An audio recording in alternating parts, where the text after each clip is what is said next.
Okay, my dear students, constable, SI, ఎస్ఎస్జిడి, అలాగే railway group D కానీ, NTPC కానీ, ఎన్టీపీసీలో graduate and under graduate కానీ, అలాగే అప్ టు గ్రూప్ 2 వరకు సంబంధించిన పాలిటీ ఏదైతే ఉందో ఆ పాలిటీ మొత్తం మన శ్రీశ్రీ యాప్ ఏదైతే ఉందో ఆ శ్రీశ్రీ యాప్లో అందుబాటులో ఉంచడం అయితే జరిగింది. మరి ఈ పాలిటిక్స్ సంబంధించిన సమాచారము, దాని పూర్తి వివరణ, కానిస్టేబుల్ ఎక్కడ బిట్లు అడుగుతున్నాడు, ఎస్సీలో ఎటువంటి బిట్లు వస్తున్నాయి, రైల్వేకి ఎటువంటి బిట్లు అడుగుతున్నారు, ఎస్ఎస్జిడిలో ఏ బిట్లు వస్తున్నాయి, పాలిటీని సింపుల్గా ఎలా చదవాలి, పాలిటీని చదివినప్పుడు ఎటువంటి విధానాన్ని అవలంబించాలి, ఈ పాలిటీని చదివేటప్పుడు మనకి ఎటువంటి పుస్తకాలని మీరు రిఫర్ చేయాలి, అలాగే ఈ పాలిటీ చదవడానికి ముందు ఆ పాలిటీకి సంబంధించిన కంప్లీట్ సిలబస్ పైన మీకు ఫస్ట్ అవగాహన ఉండాలి. మరి అటువంటి పాలిటీకి సంబంధించి భారత రాజ్యాంగానికి సంబంధించి ఇండియన్ కాన్స్టిట్యూషన్కి సంబంధించిన పూర్తి సిలబస్ ఏదైతే ఉందో ఆ సిలబస్ తెలుసుకునే ప్రయత్నం మీరు ఫస్ట్ చేయాలండి. ఏ సబ్జెక్ట్ తీసుకున్నా ఫస్ట్ మీకు తెలియవలసింది సిలబస్. ఆ సిలబస్ పైన ఎవరికైతే కమాండ్ ఉంటుందో, సిలబస్ పైన ఎవరికైతే అవగాహన ఉంటుందో, సిలబస్ పైన ఎవరికైతే పూర్తి నాలెడ్జ్ ఉంటుందో అప్పుడు మీరు చేయవలసిన పని అప్పుడు టాపిక్ వైజ్గా, చాప్టర్ వైజ్గా తెలుసుకునే ప్రయత్నం చేయాలి. మరి ఎప్పుడైతే సిలబస్ అనేది మైండ్లో ఉంటుందో ఏదైనా ఒక నోటిఫికేషన్ వచ్చేసరికి ఆ నోటిఫికేషన్ వాడు ఫస్ట్ ఏం చేస్తుందో నోటిఫికేషన్ ఇచ్చిన వెంటనే వాడు సిలబస్ రిలీజ్ చేస్తాడు. ఆ సిలబస్ రిలీజ్ చేసినప్పుడు ఈ పాలిటిక్స్ సంబంధించిన సిలబస్ వాడు ఏమి ఇచ్చాడు, అప్పుడు ఆ సిలబస్ చూసిన వెంటనే నీ మైండ్లో ఈ సిలబస్ పేజీ గుర్తుకు రావాలి. వాడు పలానా ఎగ్జామ్ ప్రాథమిక హక్కులు ఇచ్చాడు, ఇందులో ప్రాథమిక హక్కులు ఉన్నాయి, మా సార్ చెప్పారు, ఈ నోట్స్లో ఉంది, ఈ క్లాస్లో ఉంది, ప్రాథమిక హక్కులు టిక్కి పెట్టి దీన్ని నేను కంప్లీట్ చేసేసాను. లేదా ఆదేశిక సూత్రాలు అంటాడు, లేదా రాష్ట్రపతి అంటాడు, ఉపరాష్ట్రపతి అంటాడు, పార్లమెంట్ అంటాడు, లేదా సుప్రీంకోర్టు అంటాడు, ఇలాగ ప్రాథమిక హక్కులు అంటాడు, ఎలక్షన్ కమిషన్ అంటాడు, అత్యవసర పరిస్థితులు అంటాడు, లేదా రాజ్యాంగ పరిషత్ అంటాడు. ఇలాగ అక్కడ సిలబస్ ఇస్తాడు. ఆ సిలబస్ని బేస్ చేసుకుని మీరు చదవాలి. చదివేటప్పుడు జాగ్రత్త చూడండి. ఫస్ట్ మనం పాలిటిక్స్ చదివే ముందు తెలుసుకోవాల్సిన ప్రయత్నం చేయవలసింది ఫస్ట్ది ఏంటి మాస్టర్ అంటే ఈ పాలిటిక్స్ సంబంధించిన ఏ సిలబస్ ఉంది, ఆ సిలబస్ని ఎలా మనం గుర్తుపెట్టుకోవాలి చూడండి. మరి ఈ సిలబస్ భారత రాజ్యాంగంలో ఉండే సిలబస్ ఏమిటి మాస్టర్ అంటే అది ఫస్ట్ యూనిట్ మాస్టారు. అది ఫస్ట్ యూనిట్ దేనికి సంబంధించింది మాస్టర్ అంటే భారత రాజ్యాంగ చరిత్ర అని అంటారండి.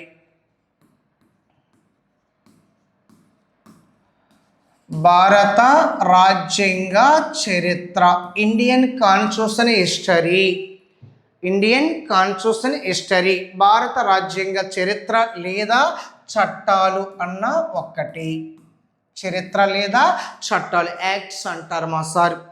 మరి భారతదేశానికి ఇండిపెండెన్స్ ఎప్పుడు వచ్చిందో మాస్టర్ అంటే 1947లో వచ్చింది. 1947 ఆగస్టు 15 లేదా 14 మిడ్ నైట్ వచ్చింది. మరి భారతదేశానికి బిఫోర్ ఇండిపెండెన్స్ ఎవరు దేశాన్ని పరిపాలించారంటే బ్రిటిష్ వారు. అటువంటి బ్రిటిష్ వారు భారతదేశానికి ఎప్పుడు వచ్చారు, ఎందుకోసం వచ్చారు, అటువంటి బ్రిటిష్ వారు భారతదేశానికి వ్యాపారం చేసుకోవడానికి వచ్చిన ఈ బ్రిటిష్ వారు భారతదేశంలో ఏ కంపెనీని స్థాపించారు మాస్టర్ అంటే ఈస్ట్ ఇండియా కంపెనీని స్థాపించారు. మరి అటువంటి ఈస్ట్ ఇండియా కంపెనీని ఎప్పుడు స్థాపించారు మాస్టర్ అంటే 1600 సంవత్సరంలో స్థాపించారు. 1600 డిసెంబర్ 31వ తేదీన ఈస్ట్ ఇండియా కంపెనీని ఎక్కడ ఎస్టాబ్లిష్ చేయడం జరిగిందంటే అది కోల్కతాలో ఎస్టాబ్లిష్ చేశారు. మరి అటువంటి ఈస్ట్ ఇండియా కంపెనీ 1600 సంవత్సరం నుంచి భారతదేశంలో వ్యాపారం చేసుకుంటూ వ్యాపార సామ్రాజ్యాన్ని దేశం మొత్తం విస్తరించేసింది. విస్తరించిన తర్వాత దేశం మొత్తం తన ఆధిపత్యానికి తన ఆధీనంలోనే తెచ్చుకునే ప్రయత్నం చేస్తుంది. మరి ఈ దేశం పైన పూర్తి అధికారం ఎవరు తీసుకుంటున్నారంటే ఈస్ట్ ఇండియా కంపెనీ తీసుకుంటుంది. అలాగే ఈస్ట్ ఇండియా కంపెనీని కంట్రోల్ చేయడానికి, ఈస్ట్ ఇండియా కంపెనీ నియంత్రించడానికి, ఈస్ట్ ఇండియా కంట్రీ రెగ్యులేట్ చేయడానికి బ్రిటిష్ వారు భారతదేశంలో చేసిన మొట్టమొదటి చట్టం ఏది అంటే అది 1773 అది రెగ్యులేటింగ్ చట్టం అండి. 1773 రెగ్యులేటింగ్ చట్టం. అంటే ఈరోజు భారత రాజ్యాంగం చదివేటప్పుడు, భారత రాజ్యాంగ చరిత్ర చదివేటప్పుడు ఏం చదవాలి మా సార్ అంటే అవి చట్టాలు చదవాలి మా సార్. ఏం చదవాలన్నా చట్టాలు. మరి బ్రిటిష్ వారు భారతదేశంలో ఏ సంవత్సరం నుంచి చట్టాలు చేశారంటే అది 1773 నుంచి చట్టాలు చేయడం ప్రారంభించారు. అది 1773 ఏ చట్టం అంటే 1773 రెగ్యులేటింగ్ చట్టం. మరి ఎక్కడి నుంచి ఎక్కడి వరకు చదవాలి మాస్టర్ అంటే అది 1947 ఆగస్టు 15 వరకు చదవాలి. అది 1947 ఆగస్టు ఇండిపెండెన్స్ యాక్ట్. 1947 ఆగస్టులో చేసిన చట్టమే భారతదేశంలో బ్రిటిష్ వారు చేసిన అది చివరి చట్టము. అది ఏమిటి మాస్టర్ అంటే 1947 ఇండిపెండెన్స్ యాక్ట్ మాస్టర్. మరి ఒక్కసారి ఈ చట్టాలు తెలుసుకునే ప్రయత్నము ఇందులో చేద్దాం. జస్ట్ బ్రీఫ్గా ఈ చట్టాలపైన పూర్తి సమాచారం, పూర్తి ఇన్ఫర్మేషన్ మీకు నేను తర్వాత అందిస్తాను. ఒక్కొక్క చట్టాన్ని వివరంగా ఇస్తాను. మరి ఈ ఫస్ట్ యూనిట్లో ఈ చట్టాలు ఏమున్నాయో ఒక్కసారి తెలుసుకునే ప్రయత్నం చేయండి. మరి ఫస్ట్ ఏ చట్టం తీసుకొచ్చారంటే 1773 రెగ్యులేటింగ్ చట్టం అండి. ఈ చట్టం ప్రకారంగా సుప్రీంకోర్టుని ఏర్పాటు చేశారు. అలాగే ఈ చట్టం ప్రకారంగా మొదటి బెంగాల్ గవర్నర్ జనరల్ నియమించడం జరిగింది. మొదటి బెంగాల్ గవర్నర్ జనరల్ ఎవరు మాస్టర్ అంటే అది వారెన్ హేస్టింగ్ అండి. దాని తర్వాత తీసుకొచ్చిన చట్టం ఏది మాస్టర్ అంటే 1784. అది ఏ చట్టం మాస్టర్ అంటే పిట్స్ ఇండియా చట్టం మాస్టారు. దాన్ని పిట్స్ ఇండియా యాక్ట్ అంటారు. 1784 పిట్స్ ఇండియా చట్టం, pits India act master. Pits India చట్టం. దీని తర్వాత వచ్చిన చట్టాలు ఏమంటారంటే చార్టర్ యాక్ట్స్ అంటారు, చార్టర్ చట్టాలు అంటారు. అవి ఎప్పుడు తీసుకొచ్చారు మాస్టర్ అంటే 1793లో ఒక చట్టం తీసుకొచ్చారు. అలాగే 1813వ సంవత్సరంలో ఒక చట్టాన్ని తీసుకొచ్చారు. అలాగే 1833వ సంవత్సరంలో ఒక చట్టాన్ని తీసుకొచ్చారు. అలాగే 1853వ సంవత్సరంలో ఒక చట్టాన్ని రూపొందించడం అయితే జరిగింది. మరి ఈ చట్టాలు ఏమంటున్నానంటే అవి చార్టర్ చట్టాలు అని అంటారండి. చార్టరు చట్టాలు, చార్టర్ యాక్ట్స్ అంటారండి. మరి ఈ చట్టం ప్రకారముగా భారతదేశంలో ఏ వ్యవస్థను ఏర్పాటు చేశారో మీకు తెలియాలి. ఆంగ్ల విద్యా విధానాన్ని ఏ చట్టం ప్రకారంగా ఏర్పాటు చేశారని అంటాడు. భారతదేశంలో మొదటి బెంగాల్ గవర్నర్ జనరల్ ఎవరు మాస్తారంటే వారెన్ హేస్టింగ్. అటువంటి బెంగాల్ గవర్నర్ జనరల్ పదవిని భారతీయ గవర్నర్ జనరల్గా మార్చారు. గవర్నర్ జనరల్ ఆఫ్ ఇండియా ఎవరంటే విలియం బెంటింగ్. ఏ చట్టం ప్రకారముగా అని అంటాడు. మరి భారతదేశంలో విద్య కోసం ₹1,00,000 కేటాయించిన చట్టం ఏదని అడుగుతున్నాడు మా సార్. మరి భారతదేశంలో ఈరోజు మీరు తీసుకున్నట్లయితే పార్లమెంటరీ సిస్టమ్. పార్లమెంట్ అంటే ఎవరెవరు వస్తారంటే రాష్ట్రపతి, రాజ్యసభ, లోక్సభ. పార్లమెంటులో కేంద్ర పార్లమెంట్ని ఎన్ని పార్ట్లుగా డివైడ్ చేస్తారు మాస్టర్ అంటే 3 పార్ట్స్గా డివైడ్ చేస్తారు కేంద్ర ప్రభుత్వాన్ని. అది ఏమిటి మాస్టర్ అంటే కార్యనిర్వాహక శాఖ, శాసన నిర్మాణ శాఖ, న్యాయశాఖ. అటువంటి పార్లమెంటరీ సిస్టమ్ అనేది ఏ చట్టం ప్రకారంగా ఏర్పడిందని అడుగుతున్నాడు బిట్టి మాస్టర్. దాని పూర్తి సమాచారము వివరంగా మీకు చెప్తాను. నెక్స్ట్ దీని తర్వాత చాలా ఇంపార్టెంట్ అయిన చట్టము అది 1858 భారత రాజ్యాంగ చట్టం అండి. భారత రాజ్యాంగ చట్టం, ఇండియన్ కాన్స్టిట్యూషన్ యాక్ట్ అంటారండి. మరి ఇటువంటి రాజ్యాంగ చట్టం ఏదైతే ఉందో చాలా ఇంపార్టెంట్ అండి. మొన్న జరిగిన కానిస్టేబుల్, అంతకుముందు జరిగిన కానిస్టేబుల్ ఎగ్జామ్లో ఎక్కడి నుంచి 2 బిట్లు రావడం అయితే జరిగింది. మరి 1858 వరకు భారతదేశాన్ని ఎవరు పరిపాలన చేశారు మాస్టర్ అంటే అది ఈస్ట్ ఇండియా కంపెనీ పరిపాలన చేసింది. మరి ఈస్ట్ ఇండియా కంపెనీ పరిపాలనలో మెయిన్ హెడ్ ఎవరు మాస్టర్ అంటే గవర్నర్ జనరల్ అండి. మరి ఈ గవర్నర్ జనరల్ స్థానంలో ఈస్ట్ ఇండియా కంపెనీ స్థానంలో భారతదేశం యొక్క పరిపాలన అనేది ఎవరికి బదిలీ చేయడం జరిగిందంటే అది బ్రిటిష్ రాణికి బదిలీ చేశారండి. ఏ చట్టం ప్రకారంగా అడిగాడు అది 1858 ఓకేనన్నా.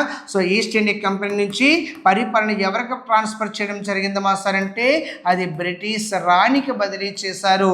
అది ఏ చట్టం ప్రకారంగా అంటే 1858. మళ్ళీ కానిస్టేబుల్ అడిగాడు 1858 ఈస్ట్ ఇండియా కంపెనీ నుండి బ్రిటిష్ రాణికి పరిపాలన అనేది ఏ చట్టం ప్రకారం ఇవ్వడం జరిగిందని అడిగాడు, రివర్స్లో అడిగాడు.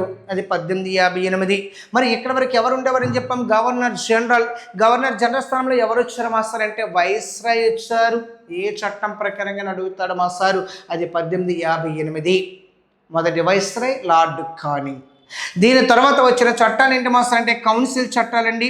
అవి 1861, 1892 మాసారు. ఈ రెండిట్లు ఏమంటారు అవి కౌన్సిల్ చట్టాలు, కౌన్సిల్ యాక్ట్స్ అంటారండి, కౌన్సిల్ చట్టాలు. మరి భారతదేశంలో 1861, 1892 కౌన్సిల్ చట్టం యొక్క ఇంపార్టెన్స్ ఏంటి మాస్టర్ అంటే కానిస్టేబుల్ ఎగ్జామ్లో పెట్టి అడిగాడు ఇది. మరి 1861 అంటున్నారు. 1861 చట్టం ప్రకారం ఏం ఏర్పాటు చేశారంటే భారతదేశంలో అత్యున్నతమైన న్యాయ వ్యవస్థ ఏదంటే సుప్రీంకోర్టు. ఆ సుప్రీంకోర్టుని ఏ చట్టం ప్రకారం ఏర్పాటు చేశారంటే 1873. రాష్ట్రాల అత్యున్నతమైన న్యాయ వ్యవస్థ ఏదంటే హైకోర్టు. హైకోర్టుని ఏ చట్టం ప్రకారం ఏర్పాటు చేశారంటే 1861 అండి. 1861 కౌన్సిల్ చట్టం ప్రకారముగా 1862వ సంవత్సరంలో 3 హైకోర్టులు ఏర్పాటు చేశారు. అది ఎక్కడెక్కడ మాస్టర్ అంటే ఒకటి కలకత్తా, మద్రాస్, ముంబై. ప్రజెంట్ ఎన్ని హైకోర్టులు ఉన్నాయి? హైకోర్టులు కలిగిన రాష్ట్రాలు, హైకోర్టులు కలిగిన కేంద్రపాలిత ప్రాంతాలు, దీని సమాచారం అంతా చూడాలి. అలాగే మరి ఈరోజు పార్లమెంట్ అనేది ఏ చట్టం ప్రకారం ఏర్పడిందంటే 1853. మరి 1853 చట్టం ప్రకారం ఏర్పడిన పార్లమెంటులో ఎన్ని సభలు ఉన్నాయంటే 2 సభలు, ఒకటి రాజ్యసభ, 2 లోక్సభ. మరి రాజ్యసభ, లోక్సభ అనేది ఈ 2 సభలు ఏ సభ ముందు ఏర్పడిందని అడిగాడు, అది రాజ్యసభ. మొన్న జరిగిన కానిస్టేబుల్ ఎగ్జామ్లో అడిగాడు మాస్టారు, కానిస్టేబుల్ మెయిన్స్ ఎగ్జామ్లో అడిగాడు. మరి రాజ్యసభ అనేది ఏ చట్టం ప్రకారం ఏర్పాటు చేయడం జరిగింది మాస్టర్ అంటే అది 1892 అండి. నెక్స్ట్ దీని తర్వాత వచ్చిన చట్టం మాస్టారు అది 1909 మార్లో మింటో రిఫార్మ్స్, మార్లో మింటో సంస్కరణలు అని అంటారు మాస్టారు, మార్లో మింటో సంస్కరణలు. దీని తర్వాత వచ్చిన చట్టం 1919. అది ఏమిటి మాస్టారు అంటే అది మాంటింగ్ చేమ్స్ఫర్డ్ సంస్కరణలు అండి, మాంటింగ్ చేమ్స్ఫర్డ్ సంస్కరణలు అని అంటారు, చేమ్స్ఫర్డ్ రిఫార్మ్స్ అంటారు నాన్న. మరి ఈ 2 చట్టాల యొక్క ఇంపార్టెన్స్ మొన్న కానిస్టేబుల్ ఎగ్జామ్లో అడిగిన పెట్టి 1909 మీద అడిగేశారు. ఇప్పుడు పార్లమెంట్లో ఎన్ని సభలు ఉన్నాయి మాస్టర్ అంటే 2 సభలు. ఆ 2 సభలు ఏమిటి మాస్టర్ అంటే ఒకటి రాజ్యసభ, 2 లోక్సభ.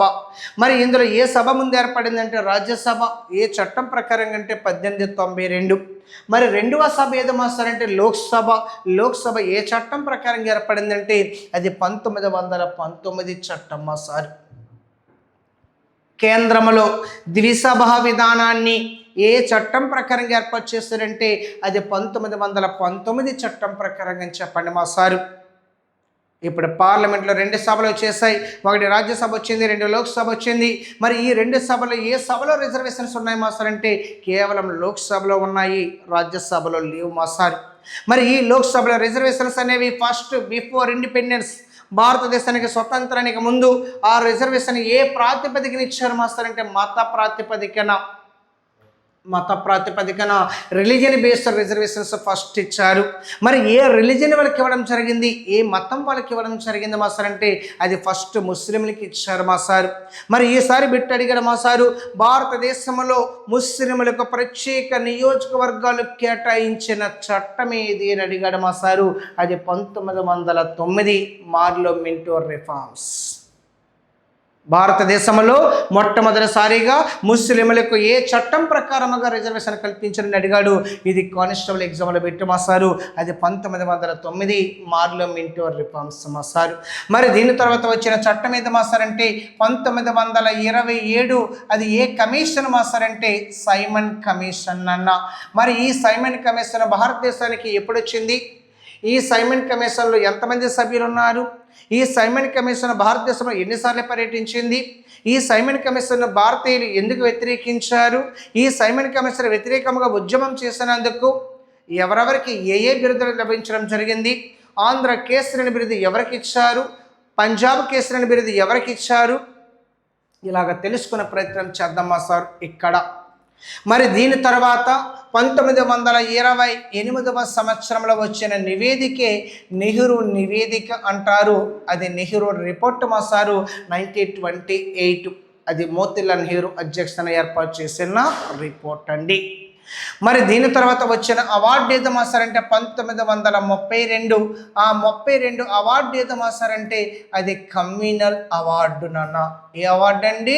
Communal award. చాలా చాలా ఇంపార్టెంట్ అండి. మరి ఈ కమ్యూనల్ అవార్డు అనేది దేనికోసం తీసుకొచ్చారు? కమ్యూనల్ అవార్డుని వ్యతిరేకించిన వ్యక్తులు ఎవరు? కమ్యూనల్ అవార్డును స్వాగతించిన వ్యక్తులు ఎవరు? మరి వీళ్ళిద్దరి మధ్య ఏ అగ్రిమెంట్ జరిగింది? ఆ అగ్రిమెంట్ పైన ఎవరెవరు సంతకాలు చేశారు? ఇది జాగ్రత్తగా railway group D, railway NTPC ఎగ్జామ్లు అడిగాడు. మరి ఈ కమ్యూనల్ అవార్డు ప్రకారముగా ఎవరికి రిజర్వేషన్ కల్పించడం జరిగింది మాస్టర్ అంటే షెడ్యూల్ కులాలకు రిజర్వేషన్ కల్పించడం జరిగింది బిఫోర్ ఇండిపెండెన్స్. మరి స్వతంత్రానికి ముందు భారతదేశంలో రిజర్వేషన్ అనేది ఏ ప్రాతిపదికన వచ్చిందంటే మత ప్రాతిపదికన. మరి మొట్టమొదటిసారిగా ఏ మతం వాళ్ళకి ఇచ్చారంటే ముస్లింలకి. ఏ చట్టం ప్రకారం అంటే 1909. తర్వాత భారతదేశంలో రిజర్వేషన్ ఏ ప్రాతిపదికన ఇచ్చారు మాస్టర్ అంటే కుల ప్రాతిపదికన ఇచ్చారు. ఏ కులం వాళ్ళకి ఇచ్చారు మాస్టర్ అంటే షెడ్యూల్ కులాలకు ఇచ్చారు. అది ఏ చట్టం ప్రకారంగా మాస్టర్ అంటే 1932 కమ్యూనల్ అవార్డు. మరి ప్రజెంట్ మన భారతదేశంలో ఈ రిజర్వేషన్ అనేది మత ప్రాతిపదిక కుల ప్రాతిపదిక ఇంప్లిమెంట్ అవుతుంది మాస్టర్ అంటే కేవలం కుల ప్రాతిపదిక రిజర్వేషన్స్ ఉన్నాయి, మత ప్రాతిపదిక రిజర్వేషన్స్ అనేవి లేవు. మరి ప్రజెంట్ మన భారతదేశంలో మన భారత రాజ్యాంగంలో పార్లమెంటులో కానీ శాసనసభలో కానీ పంచాయతీలో కానీ మున్సిపాలిటీలో కానీ కేవలం ఎవరికి రిజర్వేషన్ ఇచ్చారంటే అది ఎస్సీ ఎస్టీలకు మాత్రమే ఇచ్చారు మా సారు. మరి ఎస్సీ వాళ్ళకి ఏ ఆర్టికల్ తెలియజేస్తుంది లోక్సభ, ఎస్టీ వాళ్ళకి ఏ శాసనసభలో ఎస్సీ ఎస్టీ రిజర్వేషన్ ఏ ఆర్టికల్లు, పంచాయతీలు ఎస్సీ ఎస్టీ రిజర్వేషన్ ఏ ఆర్టికల్లు, మున్సిపాలిటీలు ఎస్సీ ఎస్టీ రిజర్వేషన్ ఏ ఆర్టికల్లు, అవి తర్వాత చూడాలి. దాని బ్యాక్గ్రౌండ్ ఇక్కడ చదవాలి. మరి ఈ అవార్డుని స్వాగతించిన వ్యక్తి ఎవరంటే అంబేద్కర్, వ్యతిరేకించిన వ్యక్తి ఎవరంటే గాంధీజీ. వీళ్ళిద్దరి మధ్య జరిగిన ఒప్పందమే పూనా ఒడంబడిక. దానిపైన ఎవరెవరు సంతకాలు చేశారని అడిగాడు ఎన్టీపీసీ ఎగ్జామ్లో బిట్టి మాసారు. గాంధీజీ తరపున ఎవరు చేశారని అడిగారు. గాంధీజీ తరపున మదన్ మోహన్ మాల్వయ్య, అంబేద్కర్ వీళ్ళిద్దరూ సంతకాలు చేయడం అయితే జరిగింది. నెక్స్ట్ నాన్న, మరి ఈరోజు మన భారతదేశంలో సైమన్ కమిషన్ ఏదైతే ఉందో ఈ సైమన్ కమిషన్ ఎప్పుడు ఏర్పాటు చేస్తారంటే 1927. 1927లో ఏర్పాటు చేసిన ఈ సైమన్ కమిషన్ ఎంతమంది సభ్యులు ఉన్నారు మాస్టర్ అంటే 7. మరి ఈ 7 సభ్యులు భారతదేశానికి వచ్చి 2 సార్లు పర్యటించి ఆ 2 సార్లు పర్యటించిన తర్వాత రిపోర్టు తయారు చేసుకొని ఆ రిపోర్టుని ఎవరికి సబ్మిట్ చేసేసారంటే బ్రిటిష్ ప్రభుత్వానికి సబ్మిట్ చేసేసారు. మరి బ్రిటిష్ ప్రభుత్వానికి సబ్మిట్ చేసిన తర్వాత ఈ సైమన్ కమిషన్ యొక్క నివేదిక ఏదైతే ఉందో దాన్ని చర్చించడానికి, దానిపైన డిస్కషన్ చేయడానికి బ్రిటన్ ప్రభుత్వము అప్పుడు రామ్సే మెక్డొనాల్డ్ ప్రధానమంత్రిగా ఉండేటప్పుడు బ్రిటన్లో ఏర్పాటు చేసిన సమావేశాలు ఏమంటారు మా సార్ అంటే అవి రౌండ్ టేబుల్ సమావేశాలు అంటారు మా సారు. రౌండ్ టేబుల్ మీటింగ్స్ మా సార్, రౌండ్ టేబుల్ మీటింగ్స్. మరి అటువంటి రౌండ్ టేబుల్ సమావేశాలను బ్రిటన్లో ఎన్ని ఏర్పాటు చేస్తారు మాస్టర్ అంటే 3 సమావేశాలు ఏర్పాటు చేయడం జరిగింది. గ్రూప్ 2 ఎగ్జామ్లు అడిగడం మాస్టర్ బిట్టు. మరి బ్రిటన్లో ఏర్పాటు చేశారు ఈ 3 రౌండ్ టేబుల్ సమావేశాల ప్రధాన ఉద్దేశం ఏమిటని అడిగాడు. ఏ అంశాలను చర్చించడానికి అడిగాడు. అది సైమన్ కమిషన్ యొక్క నివేదికను చర్చించడానికి బ్రిటన్లో ఏర్పాటు చేసిన సమావేశాలను ఏమంటారంటే అవి రౌండ్ టేబుల్ సమావేశాలు అంటారండి. మరి ఎన్ని సమావేశాలు జరిగాయి మాస్టర్ అంటే 3 సమావేశాలు. ఈ సమావేశాలు ఏర్పాటు చేసిన ప్రధానమంత్రి ఎవరని అడుగుతున్నాడు. ఫస్ట్ మీటింగ్కి ఎంతమంది హాజరయ్యారు, 2వ సమావేశానికి ఎంతమంది హాజరయ్యారు, 3వ సమావేశానికి ఎంతమంది హాజరయ్యారు. మరి గాంధీజీ ఏ రౌండ్ టేబుల్ సమావేశానికి హాజరవ్వడం జరిగింది. 3 రౌండ్ టేబుల్ సమావేశానికి హాజరైన వ్యక్తులు ఎవరెవరున్నారు. గాంధీజీ గారు ఏ సమావేశం నుంచి బహిష్కరించి బయటికి రావడం జరిగింది. ఇలాగ జాగ్రత్తగా ఇందులో చదువుదాం మా సారు. నెక్స్ట్ అన్న దీని తర్వాత చాలా ఇంపార్టెంట్ అయిన చట్టము అది 1935 భారత ప్రభుత్వ చట్టం అండి. భారత ప్రభుత్వ చట్టము ఇండియన్ గవర్నమెంట్ యాక్ట్ అంటారు మా సారు. మరి ఈ భారత ప్రభుత్వ చట్టం ఏదైతే ఉందో ఇప్పటి వరకు బ్రిటిష్ వారు తీసుకొచ్చిన ఈ చట్టాలు ఏవైతే ఉన్నాయో ఈ చట్టాలన్నిటిలో కన్నా చాలా చాలా ఇంపార్టెంట్ అయిన చట్టం ఏది మాస్తారంటే అది 1935 భారత ప్రభుత్వ చట్టం. మరి ఈ చట్టం యొక్క ఇంపార్టెన్స్ ఏమిటి మాస్తారంటే ఇందులో ఎన్ని ఆర్టికల్స్ ఉన్నాయి, ఎన్ని భాగాలు ఉన్నాయి, ఎన్ని షెడ్యూల్స్ ఉన్నాయో తెలియాలి. మరి ఈ చట్టం ప్రకారంగా భారతదేశంలో ఏర్పాటు చేసిన వ్యవస్థలు ఏమున్నాయో తెలియాలి. సుప్రీంకోర్టు ప్లేస్లో ఫెడరల్ కోర్టు వచ్చింది, రిజర్వ్ బ్యాంక్ని ఏర్పాటు చేశారు, రాష్ట్రాల దిశభ విధానాన్ని ఏర్పాటు చేశారు, అలాగే కేంద్ర రాష్ట్రాల మధ్య అధికారాన్ని విభజించేశారు. ఎస్ఐ మెయిన్స్లో ఎగ్జామ్లో పెట్టి అడిగాడు. 1935 భారత ప్రభుత్వ చట్టం ప్రకారముగా ఉమ్మడి జాబితాలో ఉండే అంశాలు ఎన్ని అని అడిగాడు మా సార్. కేంద్ర జాబితాలు ఎన్ని ఉన్నాయి, రాష్ట్ర జాబితాలు ఎన్ని ఉన్నాయి, ఉమ్మడి జాబితాలు ఎన్ని ఉన్నాయి. మరి ఈ చట్టం ఇంప్లిమెంట్ ఎప్పటి నుంచి అని అడిగాడు. ఈ చట్టాన్ని విమర్శించిన వ్యక్తి ఎవరని అడిగాడు. ఇంత డీటెయిల్ సమాచారం అంతా కూడా మనం ఇందులో జాగ్రత్తగా చూడాలి. చాలా చాలా ఇంపార్టెంట్ అయిన యాక్ట్ 1935 ఇండియన్ గవర్నమెంట్ యాక్ట్ మా సారు. మరి దీని తర్వాత వచ్చిన చట్టం బ్రిటిష్ వారు చేసిన చట్టము 1922. అది క్రిప్స్ రాయబారము, క్రిప్స్ మిషన్ అంటారు మా సారు. క్రిప్స్ రాయబారము, క్రిప్స్ మిషన్ అంటారు. మొన్న కానిస్టేబుల్ ఫిలిమినరీ ఎగ్జామ్లో అడిగిన బిట్టు ఈ క్రిప్స్ మిషన్ని వ్యతిరేకించిన వ్యక్తి, క్రిటిసైజ్ చేసిన వ్యక్తి ఎవరని అడిగాడు, విమర్శించిన వ్యక్తి ఎవరని అడిగారు. అది ఎవరు మాస్తారంటే గాంధీజీ గారు. మరి గాంధీజీ గారు ఈ క్రిప్స్ రాయబారాన్ని ఏమని వ్యతిరేకించారు, ఏమని విమర్శించారు, ఏమని క్రిటిసైజ్ చేశారని అడిగాడు. దివాలా తీస్తున్న బ్యాంకు మీద ముందస్తు తేదీ వేసిన చెక్కు అని విమర్శించారు. అలాగే జవహర్లాల్ నెహ్రూ గారు ఏ చట్టాన్ని విమర్శించారంటే అది 1935 చట్టం అండి మా సారు. ఓకేనన్నా. దీని తర్వాత నెక్స్ట్ 1946, 44 సిఆర్ ఫార్ములా ఉంది, 45 వ్యవధి ప్రణాళిక ఉంది. ఆ రెండు పక్కన తీసుకుంటే తర్వాత వచ్చిన చట్టము 1946 అది క్యాబినెట్ మిషన్ మా సారు. ఏ చట్టంనన్నా క్యాబినెట్ మిషన్ ప్లాన్ మా సారు. ఒక్కరైనా జాగ్రత్త చూడండి. క్యాబినెట్ మిషన్ని ఎప్పుడు ఏర్పాటు చేస్తారని అడిగాడు. ఫస్ట్ బిట్ అది 1946. మరి క్యాబినెట్ మిషన్లో ఉండే సభ్యుల సంఖ్య అడిగాడు మా సారు. అది ఎంతమంది మా సార్ అంటే 3 అండి.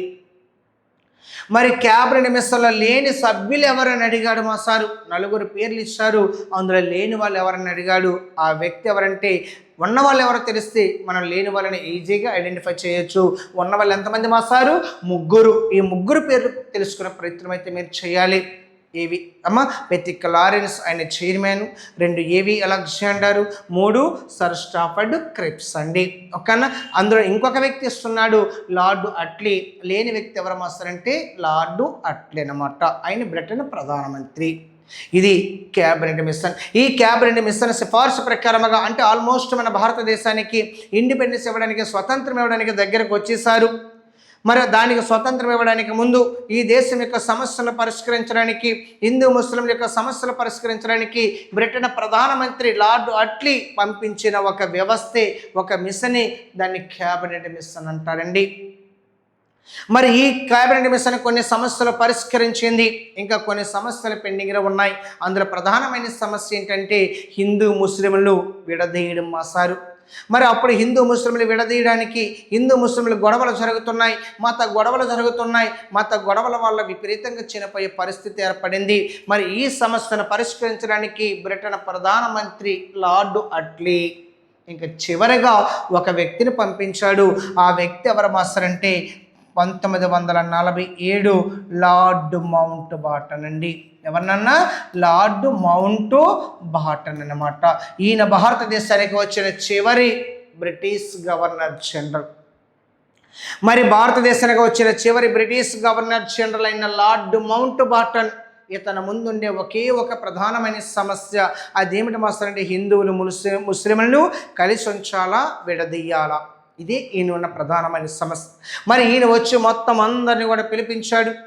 ముస్లిం పార్టీ నుంచి ముస్లిం లీగ్ని పిలిపించాడు, ఐఎన్సీ పార్టీ తరపు నుంచి ఐఎన్సీ వారిని పిలిపించారు, కాంగ్రెస్ పార్టీ నుంచి. మరి వీళ్ళిద్దరిని కూర్చోబెట్టి వీళ్ళ సమస్యలు తెలుసుకొని, వీళ్ళ సమస్యలన్నీ రాసుకొని ఈయన ఫైనల్గా ఒక డెసిషన్ తీసుకున్నాడు. ఆ డెసిషన్ ఏమిటి మాస్టర్ అంటే ఇండియాని 2 దేశాలుగా ఏర్పాటు చెయ్యాలి అనేసి. మరి ఈ ఇండియా లేదా భారత యూనియన్ని 2 దేశాలుగా ఎలా ఏర్పాటు చేయాలమ్మా సార్ అంటే అది కేవలం మత ప్రాతిపదికన ఏర్పాటు చేయాలని ఈయన డెసిషన్ తీసుకోవడం అయితే జరిగింది. మరి ఈరోజు భారతదేశంలో మత ప్రాతిపదికన అంటే ఏ మత ప్రాతిపదికన ఏర్పాటు చేయాలంటే అది హిందువులు ఎక్కువగా ఉన్న దేశాన్ని ఇండియాగాను, ముస్లింలు ఎక్కువగా ఉన్న దేశాన్ని పాకిస్తాన్గా ఏర్పాటు చేయాలని నిర్ణయం తీసుకొని లాస్ట్గా చివరిగా భారతదేశం యొక్క విభజన బిల్లును, ఇండిపెండెన్స్ యాక్ట్ను తయారు చేసిన గవర్నర్ జనరల్ ఎవరు మాస్తారంటే అది లార్డ్ మౌంట్ బాటన్ మాస్తారు. అది 1947. మరి లాస్ట్ బ్రిటిష్ వారు భారతదేశంలో రూపొందించిన చివరి చట్టం ఏదో మాసారంటే అది 1947 స్వతంత్ర చట్టం అండి. స్వతంత్ర చట్టం అన్నమాట. ఇండియన్ ఇండిపెండెన్స్ యాక్ట్ తయారు చేసిన గవర్నర్ జనరల్ ఎవరిని అడుగుతున్నాడు? అది లార్డ్ మౌంట్ బాటన్. లేదా భారతదేశానికి చివరి బ్రిటిష్ గవర్నర్ జనరల్ ఎవరిని అడుగుతున్నాడు? అది లార్డ్ మౌంట్ బాటన్. మరి ఈయన భారతదేశ విభజన బిల్లును తయారు చేసి దీన్ని బ్రిటన్ పార్లమెంట్ ఎప్పుడు ఆమోదించింది, దాన్ని ఎప్పుడు ఇంప్లిమెంట్ చేయడం జరిగింది, ఈ సమాచారం అంతా మీరు జాగ్రత్తగా చదవాలి. ఇది ఫస్ట్ యూనిట్ మాసారు. ఈ ఫస్ట్ యూనిట్లో ఈ చట్టాలు కానీ మీరు చదివే ప్రయత్నం చేస్తే ఖచ్చితంగా మీ దగ్గర 5 మార్కులు ఉన్నట్టు. అది కానిస్టేబుల్ ఎస్ఏ రైల్వేకి సంబంధించండి. ఓకేనన్నా. సో ఇది లాస్ట్ మన భారత రాజ్యాంగం 1950 రాజ్యాంగము అమలు మాసారు. జనవరి 26 అది రాజ్యాంగము అమలు మాసారు. ఇది భారత రాజ్యాంగ చరిత్రకు సంబంధించి చట్టాలకు సంబంధించిన ఫస్ట్ యూనిట్ మాసారు. ఇది ఈ ఫస్ట్ యూనిట్ మీరు చాలా జాగ్రత్తగా చదవాలి. దీన్ని బేస్ చేసుకొని మనకు చట్టాలు పార్లమెంట్ ఏర్పాటు చేయడం కానీ, సుప్రీంకోర్టు ఏర్పాటు కానీ, హైకోర్టు ఏర్పాటు చేయడం కానీ, రాష్ట్రాల ద్విసభ విధానాన్ని ఏర్పాటు చేయడం కానీ, కేంద్ర రాష్ట్ర మధ్య అధికార విభజనకు సంబంధించి కానీ ఇవన్నీ తెలుసుకొని ప్రయత్నం చేద్దామా సార్. ఇది ఫస్ట్ యూనిట్ మనకి భారత రాజ్యాంగంలో మా సార్. నెక్స్ట్ నాన్న ఇప్పుడు నెక్స్ట్ యూనిట్ మళ్ళీ ఏం చదవాలో జాగ్రత్తగా చూడండి. Second unit. మరి సెకండ్ యూనిట్ మీరు ఏం చదవాలి నాన్న అంటే అది సెకండ్ యూనిట్ భారత రాజ్యాంగ పరిషత్. భారత రాజ్యాంగ పరిషత్, ఇండియన్ కాన్స్టిట్యూషన్ అసెంబ్లీ అని అంటారు మా సార్. ఏమంటానన్నా? ఇండియన్ కాన్స్టిట్యూషన్ అసెంబ్లీ, భారత రాజ్యాంగ పరిషత్. మరి దీని యొక్క ఇంపార్టెన్స్ ఏమిటి మా సారు అంటే ఈరోజు ఏదైతే మన భారతదేశాన్ని బ్రిటిష్ వారు పరిపాలించారు, బ్రిటిష్ వారు పరిపాలన చేసి మన దేశానికి స్వతంత్రం ఇచ్చేశారు. స్వతంత్రం ఇచ్చిన ఈ దేశాన్ని మనల్ని మనం పరిపాలించుకోవడానికి కావలసిన ఒక చట్టం, ఒక రాజ్యాంగం మనకు ఉండాలనే ఉద్దేశంతో అటువంటి రాజ్యాంగాన్ని రూపొందించుకోవడానికి ఏర్పాటు చేసిన ఒక వ్యవస్థే అది రాజ్యాంగ పరిషత్ మా సారు. మరి ఈ రాజ్యాంగ పరిషత్ అనేది ఏ కమిటీ సిఫార్సు ప్రకారంగా ఏర్పాటు చేయడం జరిగింది? ఈ రాజ్యాంగ పరిషత్తుకు ఎన్నికలు ఎప్పుడు జరిగాయి? ఈ రాజ్యాంగ పరిషత్తుకు ఎంతమందిని ఎన్నుకోవడం జరిగింది? ఈ రాజ్యాంగ పరిషత్తుకు మహిళలు ఎంతమంది, ఎస్సీ వాళ్ళు ఎంతమంది, బ్రిటిష్ పాలిత ప్రాంతాల నుంచి ఎంతమందిని ఎన్నుకున్నారు, స్వదేశీ సంస్థానాల నుంచి ఎంతమంది ఎన్నుకోవడం జరిగింది? మరి ఈ రాజ్యాంగ పరిషత్తు ఎన్నిక జరిగిపోయిన తర్వాత భారతదేశానికి స్వతంత్రం వచ్చిన తర్వాత ఇది కూడా 2 దేశాలుగా విడిపోయింది, 2 పార్ట్లుగా విడిపోవడం జరిగింది.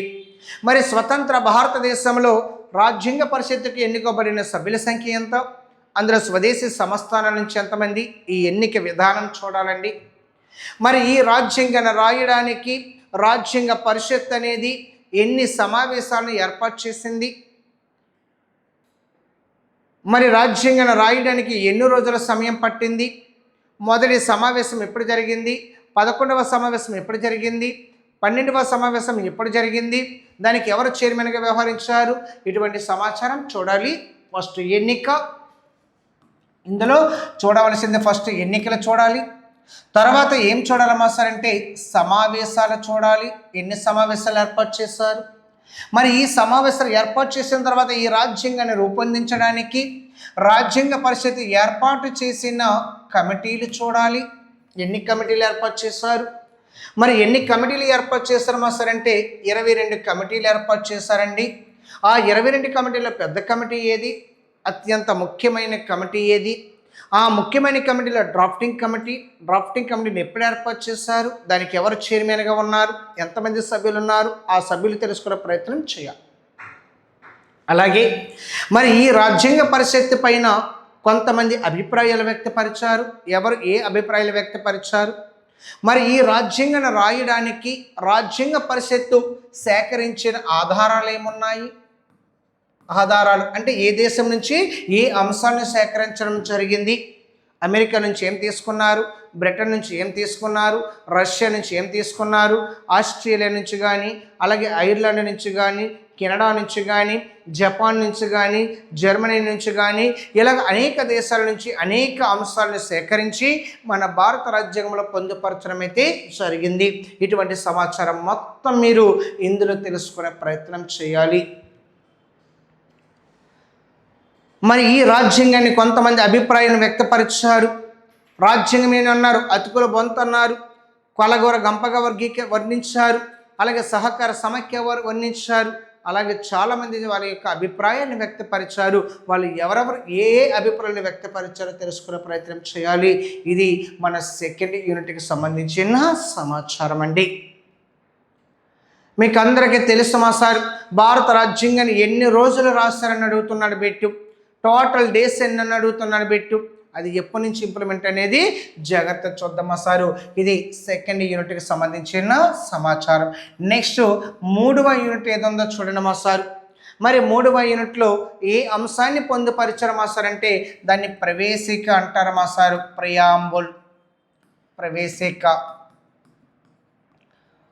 ప్రియాంబుల్. మరి ఈ ప్రవేశిక ఏదైతే ఉందో ఈ ప్రవేశిక మన భారత రాజ్యాంగానికి చాలా చాలా ఇంపార్టెంట్. కానిస్టేబుల్ కానీ ఎస్ఐ ఎగ్జామ్లో రాసిన వాళ్ళు, మన రీసెంట్గా జరిగిన ఎగ్జామ్స్లో కానీ, గ్రూప్ 2 ఎగ్జామ్లో కానీ, ఎన్టీపీసీ ఎగ్జామ్లో కానీ ఇక్కడ నుంచి ఖచ్చితంగా 2 నుంచి 3 బిట్లు వస్తున్నాయి అబ్బాయిలు. అలాగే ఈ రాజ్యాంగ పరిషత్ ఏదైతే ఉందో ఇందులో నుంచి మన కానిస్టేబుల్ ఎస్సీకి సంబంధించి, రైల్వే గ్రూప్ డికి సంబంధించి, ఎస్ఎస్జిడికి సంబంధించి ఖచ్చితంగా 2 బిట్లు వస్తున్నాయండి ఇక్కడ నుంచి. మీకు ఎస్ఎస్జిడి వాళ్ళు ఎవరైతే ఉన్నారో వాళ్ళకి సింపుల్ బిట్టు, భారత రాజ్యాంగాన్ని రాయడానికి ఎన్ని రోజుల సమయం పట్టింది అని అడుగుతున్నాడు. ఇదే ఏపీఎస్సి బిట్ అయితే ఇంకా డిఫరెంట్గా ఉంటుంది మా సారు, అక్కడ చెప్తానన్న మీకు. మరి ఇక్కడ ప్రవేశిక అంటున్నాడు చూడండి మా సారు, ప్రియాంబుల్. మరి ఈ ప్రియాంబుల్ అనేది ప్రవేశిక అనేది మన భారత రాజ్యాంగానికి ముందు మాట అంటారు, పీఠిక అంటారు, ఉపోద్ఘాతం అంటారు. అనేక రకమైన పేర్లతో ఈ ప్రవేశికను ప్రస్తావించడం జరుగుతుంది. మరి ఈ ప్రవేశికను భారత రాజ్యాంగంలో ఎవరి సలహా ప్రకారంగా పొందుపరచడం జరిగింది? మరి ఈ ప్రవేశికను పొందుపరచడానికి కావలసిన సోర్స్ ఏది? అది జవహర్లాల్ నెహ్రూ ప్రవేశపెట్టిన లక్ష్యాలు ఆశయాలు తీర్మానం. లక్ష్యాలు ఆశయాలు తీర్మానంగా ఈ ప్రవేశికను భారత రాజ్యాంగంలో పొందుపరచడం జరిగింది. దీన్ని ఏ దేశం నుంచి తీసుకున్నారని అడుగుతున్నాడు, అమెరికా రాజ్యాంగం నుండి. మరి ఈరోజు మన భారత రాజ్యాంగంలో పొందుపరిచిన ప్రవేశిక ఆధారం ఏది మాస్తారంటే లక్ష్యాలు ఆశయాల తీర్మానము. ఈరోజు రాజ్యాంగానికి ఆధారం ఏమిటి మాస్తారంటే అది ప్రవేశిక. ప్రవేశిక ఆధారం ఏది మాస్తారంటే జవహర్లాల్ నెహ్రూ ప్రవేశపెట్టిన లక్ష్యాలు ఆశయాలు తీర్మానం. మరి రాజ్యాంగానికి ఆధారం ఏమిటి? దేన్ని బేస్ చేసుకొని రాజ్యాంగాన్ని రాస్తారు మాస్టర్ అంటే అది ప్రవేశికని బేస్ చేసుకొని రాజ్యాంగాన్ని రాస్తారు మాస్టర్. మరి ఆ ప్రవేశికలో ఏం ప్రస్తావించారు మాస్టర్ అంటే ఇక్కడ మీకు ఒక బిట్ ఇస్తాను, ఆన్సర్ చేయండి జాగ్రత్తగా. ఇది ఏపీఎస్సి ఎగ్జామ్ పెట్టి మాస్టర్. మరి ఇప్పుడు భారత రాజ్యాంగాన్ని ఎవరు రాశారని అడిగారు మాస్టర్. భారత రాజ్యాంగాన్ని రాసినది ఎవరు అని అడిగాడు క్వశ్చన్ మాస్టర్. ఆప్షన్ 1 అన్నాడు బిఆర్ అంబేద్కర్ అన్నాడు, బిఆర్ అంబేద్కర్. ఆప్షన్ 2 ఇచ్చాడు మాస్టారు ముసాయిదా సంఘం అన్నారు, డ్రాఫ్టింగ్ కమిటీ ముసాయిదా సంఘం అన్నారు. నెక్స్ట్ ఆప్షన్ 3 ఇచ్చాడు మా సారు, రాజ్యాంగ పరిషత్ అన్నాడు మా సారు. నెక్స్ట్ అన్న ఆప్షన్ 4 ఇచ్చాడు, అది ప్రజలు అన్నారు మా సారు. ఈరోజు మన భారత రాజ్యాంగాన్ని రాసినది ఎవరు అని అడిగాడు మా సారు. ఏపీఎస్సీ ఎగ్జామ్లో పెట్టినాను. ఇది మ్యాక్సిమం 99% పీపుల్స్ ఎవరైతే ఉన్నారో, 99% మంది స్టూడెంట్స్ ఎవరైతే ఉన్నారో వాళ్ళు పెట్టే ఫస్ట్ ఆన్సర్ ఏమిటి మా సార్ అంటే అంబేద్కర్ పడతారు మా సారు. ఇంకా కొద్దిగా తెలివైన వాళ్ళు ఏం చేస్తారంటే ముసాయిదా సంఘం పెడతారు మా సారు. ఇంకా మరికొద్ది మంది తెలివైన వాళ్ళ సీనియర్స్ ఎవరైతే ఉన్నారో, కాదు ముసాయిదా సంఘం కాదు, రాజ్యాంగ సభ్యులు ఎవరైతే ఉన్నారో, రాజ్యాంగ పరిషత్ సభ్యులు ఎవరైతే ఉన్నారో వాళ్ళందరూ రాశారని అనుకుంటారు మా సారు. కాదు నాన్న, ఈ 3 తప్పే మా సారు. ఇది ఏపీఎస్సీ ఎగ్జామ్ పెట్టినా. మరి ఈరోజు భారత రాజ్యాంగాన్ని రాసింది ఎవరు మా సార్ అంటే అది ప్రజలు మా సార్. ఎవరినన్నా ప్రజలు రాస్తారు. మరి రియల్గా ప్రజలు రాస్తారంటే రాయలేదు, కానీ భారత రాజ్యాంగ నిర్మాతలు ఎవరైతే ఉన్నారో, రాజ్యాంగ పరిషత్తుల సభ్యులు ఎంతమంది అయితే ఉన్నారో, ఇక్కడ 299 మంది భాగస్వామి రాజ్యాంగం రాయడంలో. అందులో కీలక పాత్ర పోషించింది ఎవరు మాస్టర్ అంటే ముసాయిదా సంఘం, 7 సభ్యులండి. ఆ ముసాయిదా సంఘానికి అధ్యక్షుడు ఎవరు మాస్టర్ అంటే అంబేద్కర్ అండి. ఒక అంబేద్కర్ ఒక్కడ రాజ్యాంగాన్ని అయితే రాయలేదండి. మరి రాసిన అంబేద్కర్ కానీ, లేదా ముసాయిదా సంఘం సభ్యులు కానీ, లేదా డ్రాఫ్టింగ్ మెంబర్స్ అయిన ఇది రాజ్యాంగ పరిషత్ సభ్యులు కానీ, వీళ్ళందరూ ఏమన్నారో తెలుసండి, ఒరే నాయన ఈ రాజ్యాంగాన్ని మేము రాయలేదు అని చెప్పేశారు. వాళ్ళే చెప్పారు స్వయంగా. జాగ్రత్తగా రాజ్యాంగాన్ని చదవండి, వాస్తవం తెలుస్తుంది. మరి ఈ రాజ్యాంగాన్ని ఎవరు రాసుకున్నారని చెప్పారు మా సారు, అది ప్రజలే రాసుకున్నారు. ఎవరికి సమర్పించుకున్నారు మా సార్ అంటే ప్రజలకే సమర్పించుకున్నారు. అది తెలియాలంటే చదవలసిన టాపిక్కే ప్రవేశిక అండి. ఏం తెలుసుకోవాలి? ప్రవేశిక చదవాలి మీరు. ఈ ప్రవేశికలో ఏం మెన్షన్ చేస్తారో జాగ్రత్తగా చూడండి.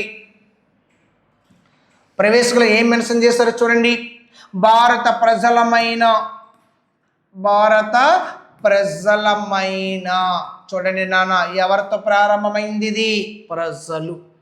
భారత ప్రజలమైన మేము భారతదేశాన్ని సర్వసత్తాక సామ్యవాద లౌకిక ప్రజాస్వామ్య గణతంత్ర రాజ్యాంగాన్ని we the people of India sovereignty socialistic secular democratic and republic గణతంత్ర రాజ్యాంగాన్ని నిర్మించుకునేందుకు దేశ ప్రజలకు సాంఘిక ఆర్థిక రాజకీయ న్యాయాన్ని, ఆలోచన భావ ప్రకటన విశ్వాసం ధర్మం, ఆరాధనలోని స్వతంత్రాన్ని, అంతస్తుల్లోనూ అవకాశాల్లోనూ సమానత్వాన్ని చేకూర్చడానికి, వారందరిలో వ్యక్తి గౌరవాన్ని జాతీయ సమైక్యతను సమగ్రతను సంరక్షిస్తూ సౌభ్రాతృత్వాన్ని పెంపొందించడానికి 1949 నవంబర్ 26వ తేదీన మా రాజ్యాంగ పరిషత్తులో ఆమోదించి శాసనముగా రూపొందించుకున్న ఈ రాజ్యాంగాన్ని మాకు మేము సమర్పించుకుంటున్నాం. ఎవరికి ఎవరు మాసారంటే మాకు మేము అంటున్నారు. ఎవరికి ఎవరు మాసారు? ప్రజలకు ప్రజలే సమర్పించుకుంటున్నారు. రాజ్యాంగాన్ని రాసింది ఎవరంటే అంబేద్కర్ కాదు, ముసాయిదా సంఘం కాదు, రాజ్యాంగ పరిషత్ సభ్యులు కాదు. అది ఎవరు మాస్టారంటే ప్రజలు. ఇది గ్రూప్ 2 ఎగ్జామ్ పెట్టు, ఏపీఎస్సీ ఎగ్జామ్ పెట్టండి. మన ఎస్ఐ మినిస్టర్ అడిగాడు మా సారు, ఈ ప్రవేశకులు ప్రస్తావించిన తేదీ ఏమిటని అడిగాడు. ప్రవేశకులు ప్రస్తావించిన పదాలు అడిగేస్తాడు. గ్రూప్ 2 ఎగ్జామ్లో పెట్టు. ఈ ప్రవేశిక మీద కేసులు అడిగేస్తాడు మా సారు. ఇదిగోండి ఇక్కడ అడిగాడు మా సారు. ఈ సెక్యులరిజం అనేది, లౌకిక తత్వం అనేది భారత రాజ్యాంగంలో అంతర్భాగమా కాదా అని ఏ కేసు తెలియచేస్తుంది అని అడిగాడు. అంతర్భాగమే అని తెలియచేసిన కేసు ఏదని అడిగాడు. మరి ఈ ప్రవేశికను ఎన్నిసార్లు సవరించారని అడుగుతున్నాడు, ఎన్ని పదాలు చేర్చారని అడుగుతున్నాడు. చాలా జాగ్రత్తగా ఈ ప్రవేశికను చదివే ప్రయత్నం అయితే మీరు చేయాలి. ఖచ్చితంగా మీరు ఆ ప్రవేశిక మొత్తం చదవాలి మా సారు. ఇది 3rd యూనిట్ మా సారు. నెక్స్ట్ నాన్న ఇంకా 4వ యూనిట్ ఏమిటి మా సార్ అంటే 4th యూనిట్. జాగ్రత్త చూడండి అన్న. మరి 4th యూనిట్లో ఏం మెన్షన్ చేశారు నాన్న అంటే అది ప్రాథమిక హక్కులు,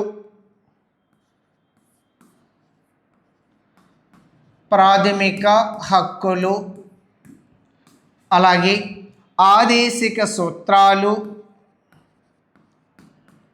ఆదేశిక సూత్రాలు, నెక్స్ట్ అలాగే ప్రాథమిక విధులు. సో ఇది మనకు 4వ యూనిట్గా నేను మెన్షన్ చేయడం అయితే జరిగింది. మరి ఈ ప్రాథమిక హక్కులు, ఆదేశిక సూత్రాలు, ప్రాథమిక విధులు అనేవి మన భారత రాజ్యాంగంలో చాలా చాలా ఇంపార్టెంట్ అయిన పాత్రను పోషిస్తుంది. ఈ ప్రాథమిక హక్కులు అనేవి భారత రాజ్యాంగంలో ఏ భాగంలో పొందుపరిచారు, ఏ ఆర్టికల్ నుంచి ఏ ఆర్టికల్ వరకు తెలియజేస్తుంది. మరి ఈ ప్రాథమిక హక్కులకు సంబంధించిన సమాచారం ఏదైతే ఉందో అందులో కంప్లీట్గా మీరు చదివే ప్రయత్నం చేయాలి. మరి ప్రపంచంలో హక్కులు ప్రసాదించిన మొట్టమొదటి దేశం ఏది, ఏ సంవత్సరంలో?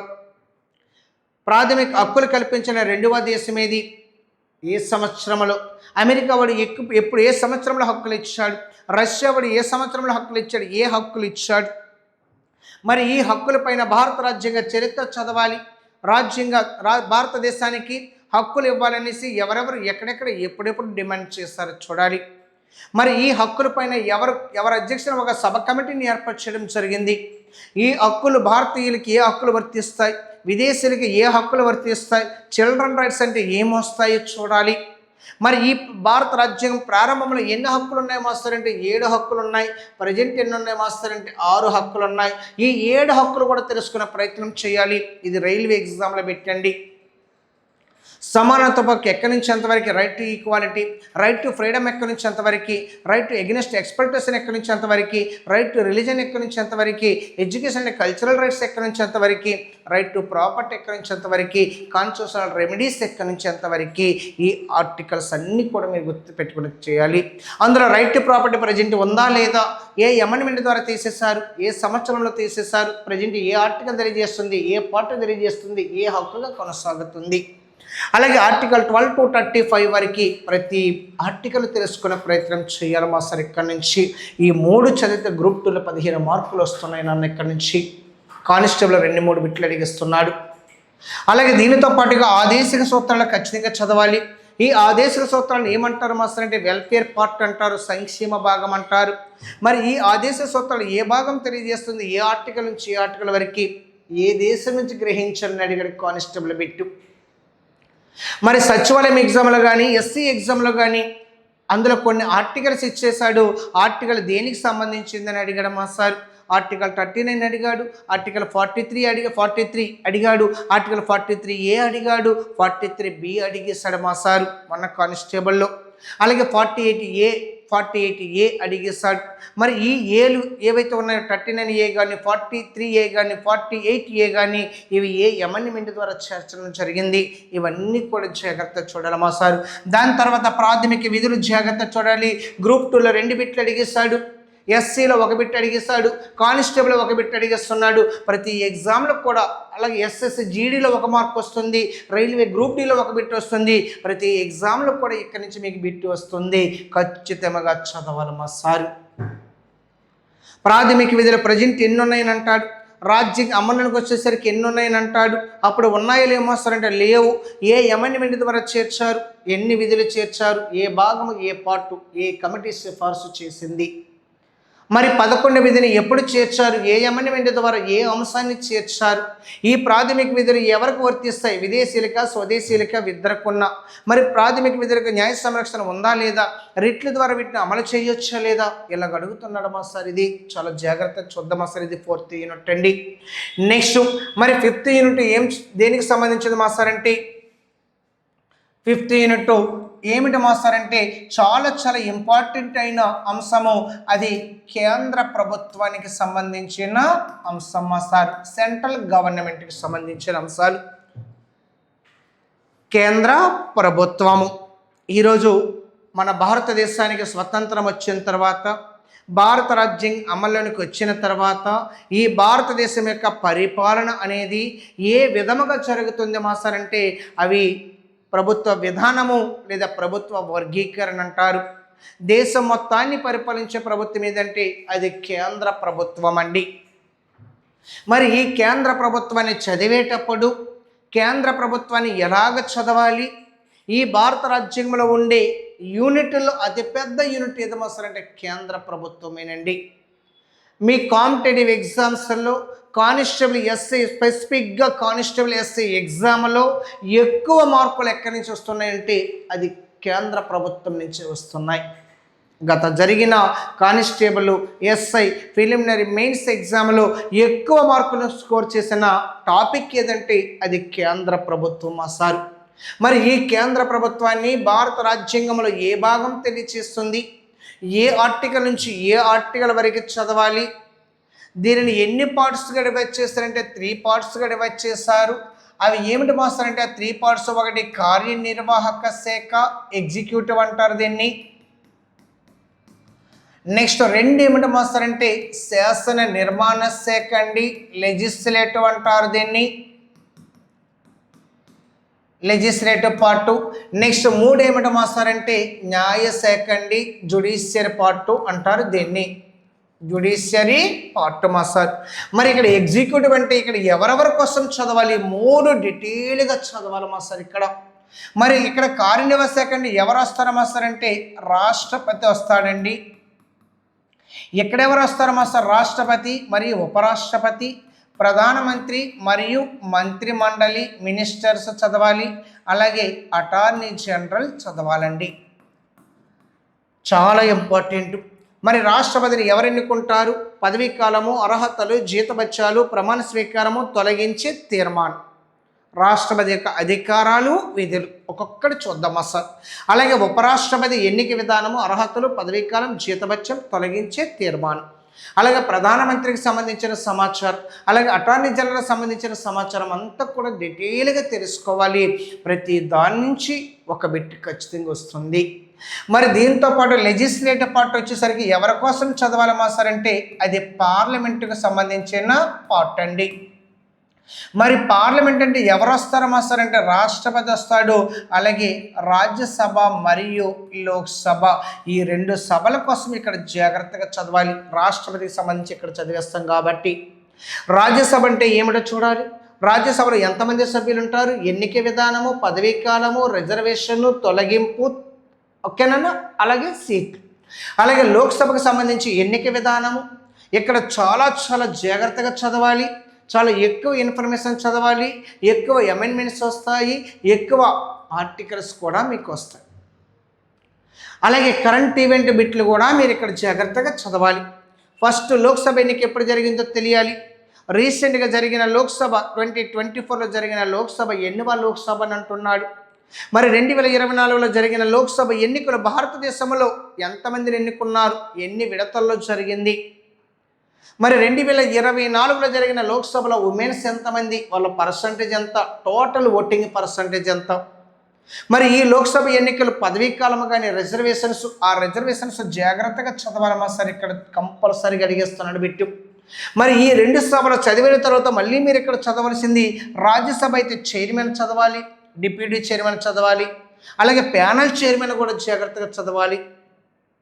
మరి లోక్సభకు వచ్చేసరికి ఎవరి కోసం చదవాలమ్మా సార్ అంటే చైర్మన్, లోక్సభకు వచ్చేసరికి స్పీకర్ చదవాలి, డిప్యూటీ స్పీకర్ చదవాలి, ప్యానల్ స్పీకర్ చదవాలి, అలాగే స్పీకర్లు 4 ఉంటారు, 4 రకాలైన స్పీకర్లు ఉంటారు.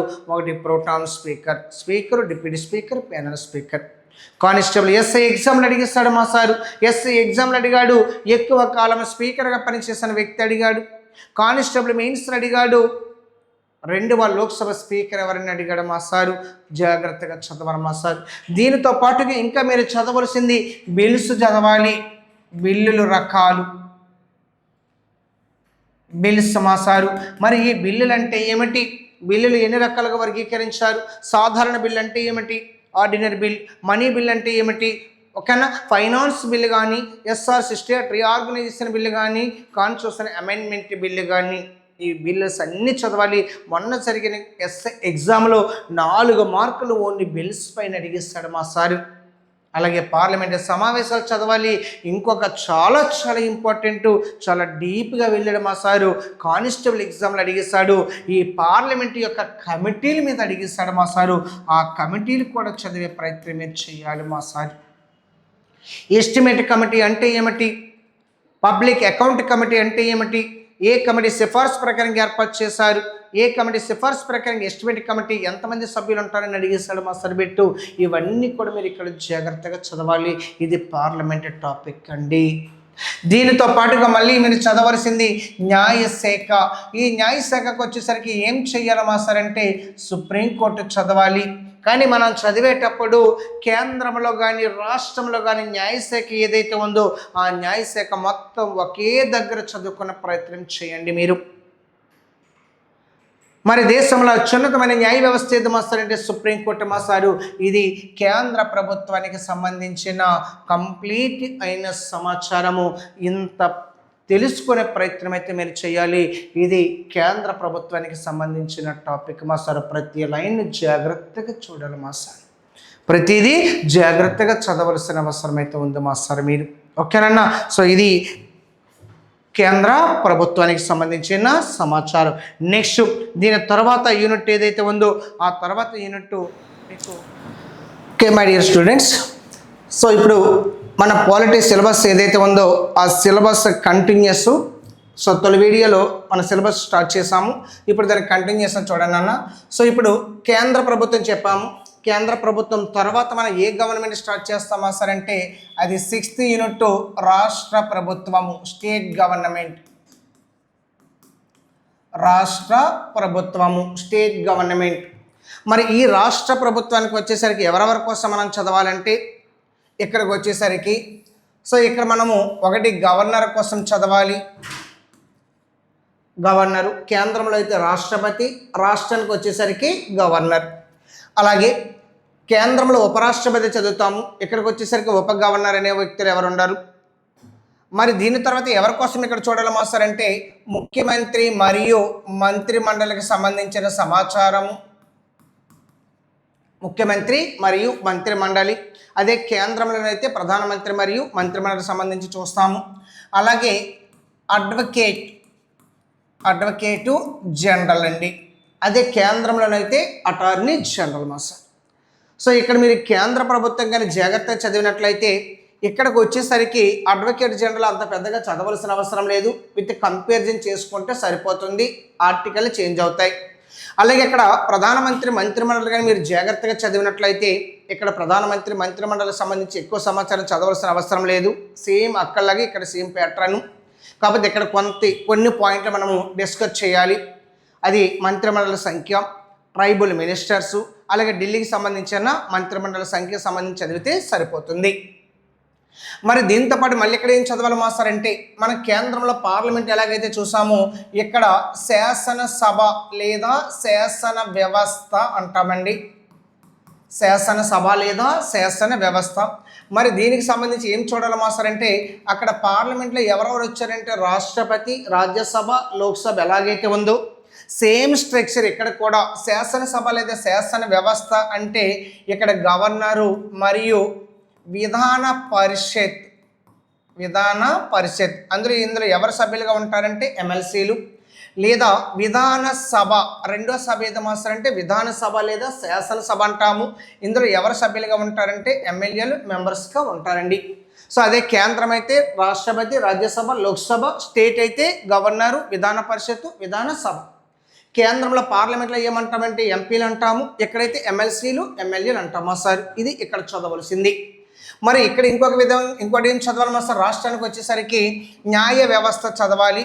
మరి ఆ న్యాయ వ్యవస్థకు వచ్చేసరికి ఏముంది మాస్టర్ అంటే ఇక్కడ హైకోర్టు కోసం చదవాలండి. సో దేనికి సంబంధించిందండి హైకోర్టు. అదే దేశంలోనైతే సుప్రీంకోర్టు ఎలాగైతే చూస్తామో రాష్ట్రానికి వచ్చేసరికి హైకోర్టు మాస్టర్. దేశంలో అత్యున్నతమైన న్యాయ వ్యవస్థ ఏదంటే సుప్రీంకోర్టు, రాష్ట్రంలో అత్యున్నతమైన న్యాయ వ్యవస్థ ఏదంటే హైకోర్టు మాసారు. సో ఇటువంటి సమాచారం అంతా కూడా మనం ఏ యూనిట్లో చూస్తామంటే 6th యూనిట్లో చూడడం అయితే జరుగుతుంది. ఇది రాష్ట్ర ప్రభుత్వానికి సంబంధించిన సమాచారం. మరి దీని తర్వాత నెక్స్ట్ యూనిట్ ఏంటి మాస్టర్ అంటే అది 7th యూనిట్. మనం దేనికోసం డిస్కషన్ చేయాలంటే స్థానిక సంస్థలు local government or local bodies అంటారు. Local bodies. మరి ఈ స్థానిక సంస్థలు కూడా మళ్ళీ ఎన్ని రకాలుగా డివైడ్ చేస్తామంటే 2 రకాలుగా డివైడ్ చేస్తాము. 2 types ఆఫ్ లోకల్ గవర్నమెంట్. మరి ఇది ఒకటి ఏమిటి మాస్టర్ అంటే రూరల్, 2 ఏమిటి మాస్టర్ అంటే అర్బన్ అండి. ఒకటి రూరల్, రెండు అర్బన్. మరి రూరల్కి వచ్చేసరికి ఏమొస్తుంది, గ్రామీణ ప్రాంతంలో ఏముంటుంది మాస్టర్ అంటే పంచాయతీ వ్యవస్థ ఉంటుంది. పంచాయతీ వ్యవస్థ ఉంటుంది. అలాగే అర్బన్కి వచ్చేసరికి ఏముంటుందంటే మున్సిపాలిటీస్ ఉంటాయండి. అర్బన్కి వచ్చేసరికి మున్సిపాలిటీస్. సో ఇక్కడ స్థానిక సంస్థలు ఎన్ని రకాల వర్గీకరించామంటే 2 రకాలు, ఒకటి రూరల్, రెండు అర్బన్. రూరల్కి వచ్చేసరికి ఏమొస్తుందంటే పంచాయతీలు, అర్బన్కి వచ్చేసరికి ఏమొస్తుందంటే మున్సిపాలిటీస్ అండి. ఇది చాలా చాలా ఇంపార్టెంట్ అయిన టాపిక్. మీరు కానిస్టేబుల్ కానీ, ఎస్సీ కానీ, స్పెసిఫిక్గా ఏపీపీఎస్ ఎగ్జామ్లో group 3 exam, panchayat secretary exam రాస్తున్న వాళ్ళు ఎవరైనా ఉంటే వాళ్ళు మ్యాక్సిమం ఎక్కువగా చదవలసిన ఒక యూనిట్ ఏది మాస్టర్ అంటే గ్రామ పంచాయతీలండి. మరి ఈ గ్రామ పంచాయతీలు ఎన్నంచెల విధానాన్ని ఏర్పాటు చేశారు, ఈ గ్రామ పంచాయతీల కోసం ఏ కమిటీలు ఏర్పాటు చేశారు, బలవంతరాయ్ కమిటీ కానీ, అశోక్ మెహతా కమిటీ కానీ, ఎల్ఎం సింఘవి కమిటీ కానీ, ఇలాగ 3 అంచెల విధానం అంటే ఏమేమి వస్తుంది, అలాగే 73, 74 అమెండ్మెంట్స్ అంటే ఏమిటి, అలాగే ఆర్టికల్ 243A నుంచి O వరకు ఏముంది, ఇటువంటి సమాచారం అంతా కూడా ఇందులో మనం చూసే ప్రయత్నం చేద్దామండి. చాలా ఇంపార్టెంట్ అయిన టాపిక్. దీని తర్వాత మళ్ళీ మీరు చదవలసింది ఏంటంటే 8th టాపిక్ మనం చదవలసింది ఏమిటంటే కేంద్ర రాష్ట్రాలు ఏవైతే ఉన్నాయో ఈ కేంద్ర రాష్ట్రాల మధ్య ఉండే సంబంధాలు ఏవైతే ఉన్నాయో రిలేషన్స్, అటువంటి సంబంధాల కోసము ఈ యూనిట్లో జాగ్రత్తగా చూడాలి. మరి కేంద్ర రాష్ట్రాల మధ్య సంబంధాలు ఏమిటి సార్ అని మీకు డౌట్ రావచ్చు. ఈరోజు భారతదేశంలో ఏకకేంద్ర మరియు సమైక్య లక్షణం కలిగిన ఈ భారతదేశంలో కంప్లీట్ ఏకకేంద్ర ప్రభుత్వం కాదు, అలాగే సమైక్య ప్రభుత్వం కాదు, 2 లక్షణాలు కలిగి ఉన్న దేశం భారతదేశం అండి. మరి ఇటువంటి భారతదేశంలో ఏకకేంద్ర సమైక్య లక్షణాల మధ్య ఉన్నప్పుడు ఈరోజు ఉన్న ఈ దేశంలో మ్యాక్సిమం సమైక్య లక్షణాలు ఎక్కువగా మనకు కనిపిస్తాయి. సమైక్య అనే పదం ఎక్కడికి ఉపయోగించినప్పటికీ కూడా భారత రాజ్యాంగం అనేది దేన్ని బేస్ చేసుకుని రాయడం జరిగిందంటే సమైక్య లక్షణాలు. మరి ఇటువంటి సమైక్య లక్షణాలలో కేంద్ర రాష్ట్రాల మధ్య సంబంధాలు ఎన్ని రకాలుగా వర్గీకరించారంటే అది 1 పరిపాలనా సంబంధాలు అడ్మినిస్ట్రేటివ్ రిలేషన్స్ అంటారు. మరి ఇటువంటి పరిపాలన సంబంధాలకు వచ్చేసరికి ఏం చూడాలి మాస్టర్ అంటే కేంద్ర రాష్ట్రాల మధ్య సమైక్య తరహా ప్రభుత్వ విధానంలో అధికారాన్ని 3 భాగాలుగా డివైడ్ చేశారు. అది 1 కేంద్ర జాబితా, 2 రాష్ట్ర జాబితా, 3 ఉమ్మడి జాబితా. అలాగే కేంద్ర జాబితాలో ఎన్ని అంశాలు ఉన్నాయి, ఉమ్మడి జాబితాలో ఎన్ని అంశాలు ఉన్నాయి, అలాగే రాష్ట్ర జాబితాలో ఎన్ని అంశాలు ఉన్నాయి, అటువంటి సమాచారాన్ని అంతా కూడా ఇందులో చూసుకునే ప్రయత్నం చేద్దాం మాస్టర్. నెక్స్ట్ 2 ఏమిటి మాస్టర్ అంటే ఆర్థిక సంబంధాలు, ఫైనాన్స్ రిలేషన్స్ అంటారు.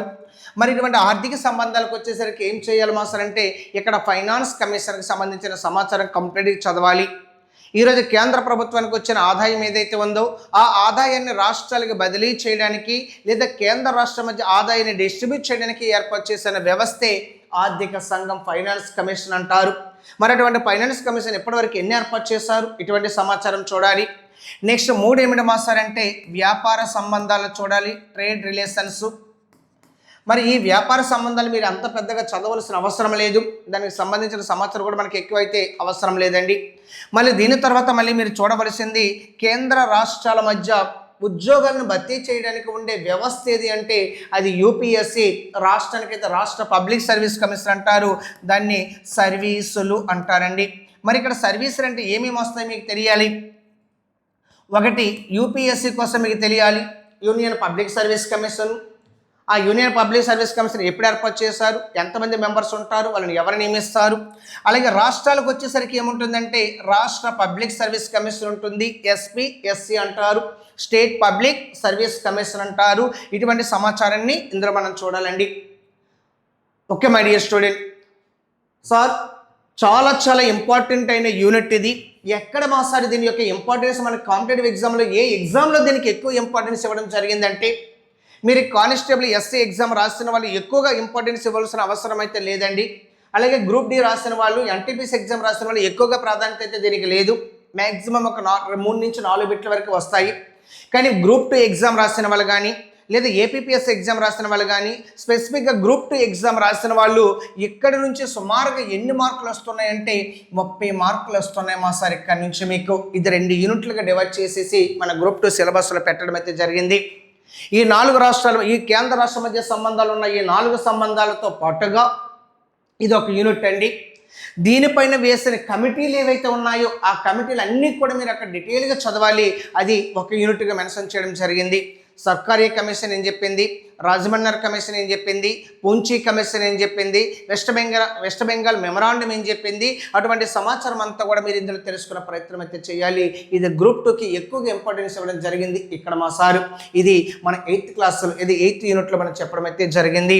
నెక్స్ట్ యూనిట్ ఏంటి మా సారు అంటే, నెక్స్ట్ ఇదే భారత రాజ్యాంగంలో మీరు చదవలసిన ఇంకొక ఇంపార్టెంట్ టాపిక్స్ ఏంటి మా సార్ అంటే, ఈరోజు మన భారతదేశంలో కేంద్ర రాష్ట్రాల మధ్య తర్వాత మళ్ళీ చదవలసింది కేంద్ర ఎన్నికల సంఘం అండి, సెంట్రల్ ఎలక్షన్ కమిషన్. కేంద్ర ఎన్నికల సంఘం, సెంట్రల్ ఎలక్షన్ కమిషన్. మరి ఈ కేంద్ర ఎన్నికల సంఘం ఏదైతే ఉందో, మీరు కానిస్టేబుల్ ఎస్ఐ ఎగ్జామ్ రాసిన వాళ్ళు ప్రతి ఒక్కరు కంపల్సరీగా చదవలసిన టాపిక్. ఇక్కడి నుంచి కానిస్టేబుల్ ఎస్ఐ ఎగ్జామ్లో 2 మార్కులు అడుగుతున్నాడు మా సారు. సో లాస్ట్ టైం కానీ అంతకుముందు కానీ ప్రతిసారి కూడా మనకి ఎక్కడి నుంచి వచ్చిన ఎగ్జామ్స్లో బిట్లు ఏమిటంటే, ఈరోజు కేంద్ర ఎన్నికల సంఘంలో ఎంతమంది సభ్యులు ఉంటారు, వాళ్ళని ఎవరు నియమిస్తారు, వాళ్ళని ఎలా తొలగిస్తారు, ఈ ప్రొసీజర్తో పాటుగా మీరు తెలియవలసింది ఏంటంటే, ఈరోజు భారతదేశంలో జరుగుతున్న ఎన్నికలు ఏవైతే ఉన్నాయో ఆ ఎన్నికలు ఏ విధానంలో జరుగుతున్నాయి మా సార్ అంటే, ఆ విధానం మీకు జాగ్రత్తగా తెలియాలండి. ఇందులో మీరు చదవలసింది ఈవీఎం అంటే ఏమిటో తెలియాలి, వీవీప్యాట్ అంటే ఏమిటో తెలియాలి, నోటా అంటే ఏమిటో తెలియాలి. ఈ సమాచారం మొత్తం జాగ్రత్తగా మీరు ఇందులో చదవాలి సెంట్రల్ ఎలక్షన్ కమిషన్లో. లాస్ట్ టైం మొన్న జరిగిన కానిస్టేబుల్ ఎగ్జామ్లో ఎక్కడ పెట్టి అడిగాడు, అంతకుముందు జరిగిన కానిస్టేబుల్ ఎగ్జామ్లో కూడా ఎక్కడ పెట్టి అడిగాడు మా సారు. ఈసారి కానిస్టేబుల్ ఎగ్జామ్లో మీకు బిట్లు వస్తే ఈ రెండింటి కంపల్సరీగా బిట్లు అడిగే ఛాన్స్ ఉన్నది. అందుకు దీనికి సంబంధించిన సమాచారం మీరు చాలా జాగ్రత్తగా తెలుసుకునే ప్రయత్నం చేయాలి. అలాగే కేంద్ర ఎన్నికల సంఘం ఎప్పుడు ఏర్పాటు చేయడం జరిగింది, అలాగే దీంతో ప్యారలల్గా మళ్ళీ ఈ కేంద్ర ఎన్నికల సంఘం ఏ ఎన్నికలు నిర్వహిస్తుంది, దీనికి ప్యారలల్గా మళ్ళీ చదవలసింది రాష్ట్ర ఎన్నికల సంఘం కూడా చదవాలి. అది ఎక్కడ చదువుతామా సార్ అంటే, గ్రామ పంచాయతీలు చెప్పేటప్పుడు, మున్సిపాలిటీలు చెప్పేటప్పుడు అందులో డీటెయిల్గా చూద్దామండి. మళ్ళీ దీని తర్వాత మళ్ళీ మీరు చదవలసిన ఇంకొక టాపిక్ ఏదంటే, ఇందులో చదవలసింది నెక్స్ట్ టాపిక్ ఏంటి మా సార్ అంటే, అధికార భాషలకు సంబంధించిన సమాచారం తెలియాలండి. అధికార భాషలు, అఫీషియల్ లాంగ్వేజెస్ చాలా ఇంపార్టెంట్. మీరు కానిస్టేబుల్ ఎస్ఐ ఎగ్జామ్లో 2 నుంచి 3 బిట్లు ఇక్కడి నుంచి మళ్ళీ మీకు కవర్ చేయడం అయితే జరుగుతుంది. మరి ఏమిటి సార్ అధికార భాషలు? ఈ అధికార భాషలు ఏ భాగం తెలియజేస్తుంది భారత రాజ్యాంగంలో? మరి ఇదే అధికార భాషలకు సంబంధించి రాజ్యాంగంలో ఏ షెడ్యూల్ తెలియజేస్తుంది? మరి అదే షెడ్యూల్లో ఎన్ని అధికార భాషలు పొందుపరచడం జరిగింది? ఆ ప్రజెంట్ భారత రాజ్యంలో ఉండే 8వ షెడ్యూల్లో ప్రజెంట్ ఎన్ని అధికారిక భాషలు ఉన్నాయి? ఆ భాషలన్నీ కూడా మీకు వచ్చే ప్రయత్నం అయితే చేయాలి. కంపల్సరిగా 22 భాషలు కూడా మీకు రావాలి. అలాగే లాస్ట్ చేర్చిన 8 భాషలు ఏవైతే ఉన్నాయో, స్టార్టింగ్ 14, తర్వాత ఏమో 8 భాషలు చేర్చడం జరిగిందండి.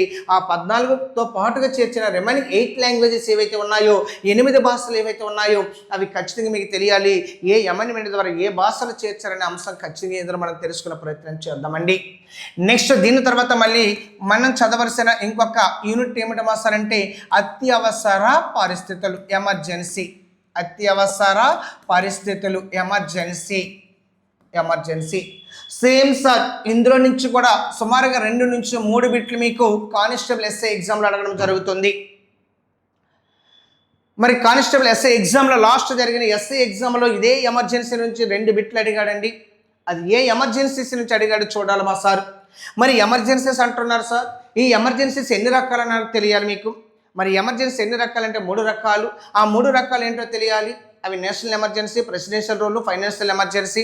మరి అవి తెలిస్తే సరిపోతుందంటే సరిపోదు మా సారు. దాంతో పాటు ఆర్టికల్ కూడా తెలియాలి. మరి ఆర్టికల్ తెలిస్తే సరిపోద్దా సార్ అంటే సరిపోద్దు మా సార్. అవి కేవలం ఎంతవరకు అంటే గ్రూప్ డి వరకు, ఎన్టీపీఎస్ వరకు, ఇది group did come rail SSC GD వరకు అయితే సరిపోతాయి. మరి ఇప్పుడు నేషనల్ ఎమర్జెన్సీ ఎవరు విధిస్తారు, ఎప్పుడు విధిస్తారు, ఏ టైంలో విధించడం జరుగుతుంది? సో అటువంటి సమాచారం మొత్తం ఇందులో మీరు తెలుసుకొని ప్రయత్నం అయితే చేయాలి తప్పనిసరిగా. ఈ ఎమర్జెన్సీ సంబంధించి ఇప్పటివరకు భారతదేశంలో ఎన్నిసార్లు విధించారు, ఇటువంటి సమాచారం అంతా కూడా ఇందులో మనం తెలుసుకునే ప్రయత్నం అయితే చేద్దామండి. ఇది మనకు సంబంధించి, ఇది సిలబస్కు సంబంధించిన ఇది అత్యవసర పరిస్థితులు. మళ్ళీ దీని తర్వాత మళ్ళీ మీరు తెలుసుకోవాల్సింది ఇంకొకటి ఏమిటి మాస్తారంటే, రాజకీయ పార్టీలు ఏవైతే ఉన్నాయో ఆ రాజకీయ పార్టీలకు సంబంధించిన సమాచారం తెలియాలి. రాజకీయ పార్టీలు. సో ప్రతి కానిస్టేబుల్ ఎస్ఐ ఎగ్జామ్లో ఖచ్చితంగా 1 నుంచి 2 బిట్లు ఇక్కడి నుంచి అడిగేస్తున్నాడండి, రాజకీయ పార్టీల నుంచి. మొన్న జరిగిన కానిస్టేబుల్ ఎగ్జామ్లు అడిగాడు, అస్సాం ఘన పరిషత్ అనేది ఏ రాష్ట్రానికి సంబంధించిందని అడిగాడు. అలాగే బీఎస్పీ పార్టీకి ఇది గుర్తు ఏదని అడిగాడు. అలాగే సైకిల్ గుర్తు కలిగిన ఇంకొక రాజకీయ పార్టీ ఏముందని అడిగాడు. ఇలాగ రాజకీయ పార్టీలు అడుగుతున్నాడు, అవి ఏ రాష్ట్రానికి చెందిన అడుగుతున్నాడు, వాటి యొక్క గుర్తులు ఏమని అడుగుతున్నాడు. ఇందులో మళ్ళీ మీరు తెలుసుకోవాల్సింది జాతీయ పార్టీలు ఎన్నున్నాయో తెలియాలి, నేషనలైజ్డ్ పార్టీస్ అంటారు. జాతీయ పార్టీలు, ఆ జాతీయ పార్టీలు ఏర్పాటు చేయాలంటే లేదా రాష్ట్ర పార్టీ నుంచి జాతీయ పార్టీ హోదా కల్పించాలంటే వాళ్ళకు ఉండవలసిన అర్హతలు ఏమున్నాయి. సో ఇటువంటి సమాచారం అంతా కూడా మీరు ఇక్కడ తెలుసుకునే ప్రయత్నం అయితే చేయాలండి. సో ఇది రాజకీయ పార్టీలకు సంబంధించిన సమాచారం. మళ్ళీ దీని తర్వాత మళ్ళీ మీరు తెలుసుకోవాల్సింది ఇంకొక ఇంపార్టెంట్ అయిన టాపిక్ ఏంటంటే, సో ఆల్మోస్ట్గా మనం చెప్పేటప్పుడు చెప్పేస్తాము రాజ్యాంగబద్ధమైన సంస్థలు, చట్టబద్ధమైన సంస్థలు అనేసి అంటారు. మరి రాజ్యాంగబద్ధమైన సంస్థలు అంటే ఏమో చెప్పేస్తాము, ఆల్రెడీ మనం చెప్పినప్పుడు కొన్ని దాన్ని డిస్కషన్ చేస్తాము. రాజ్యాంగబద్ధమైన సంస్థలు అంటే ఏమొస్తాయో తెలియాలి. అలాగే చట్టబద్ధమైన సంస్థలు అంటే ఏమొస్తాయో చూడాలి మా సార్.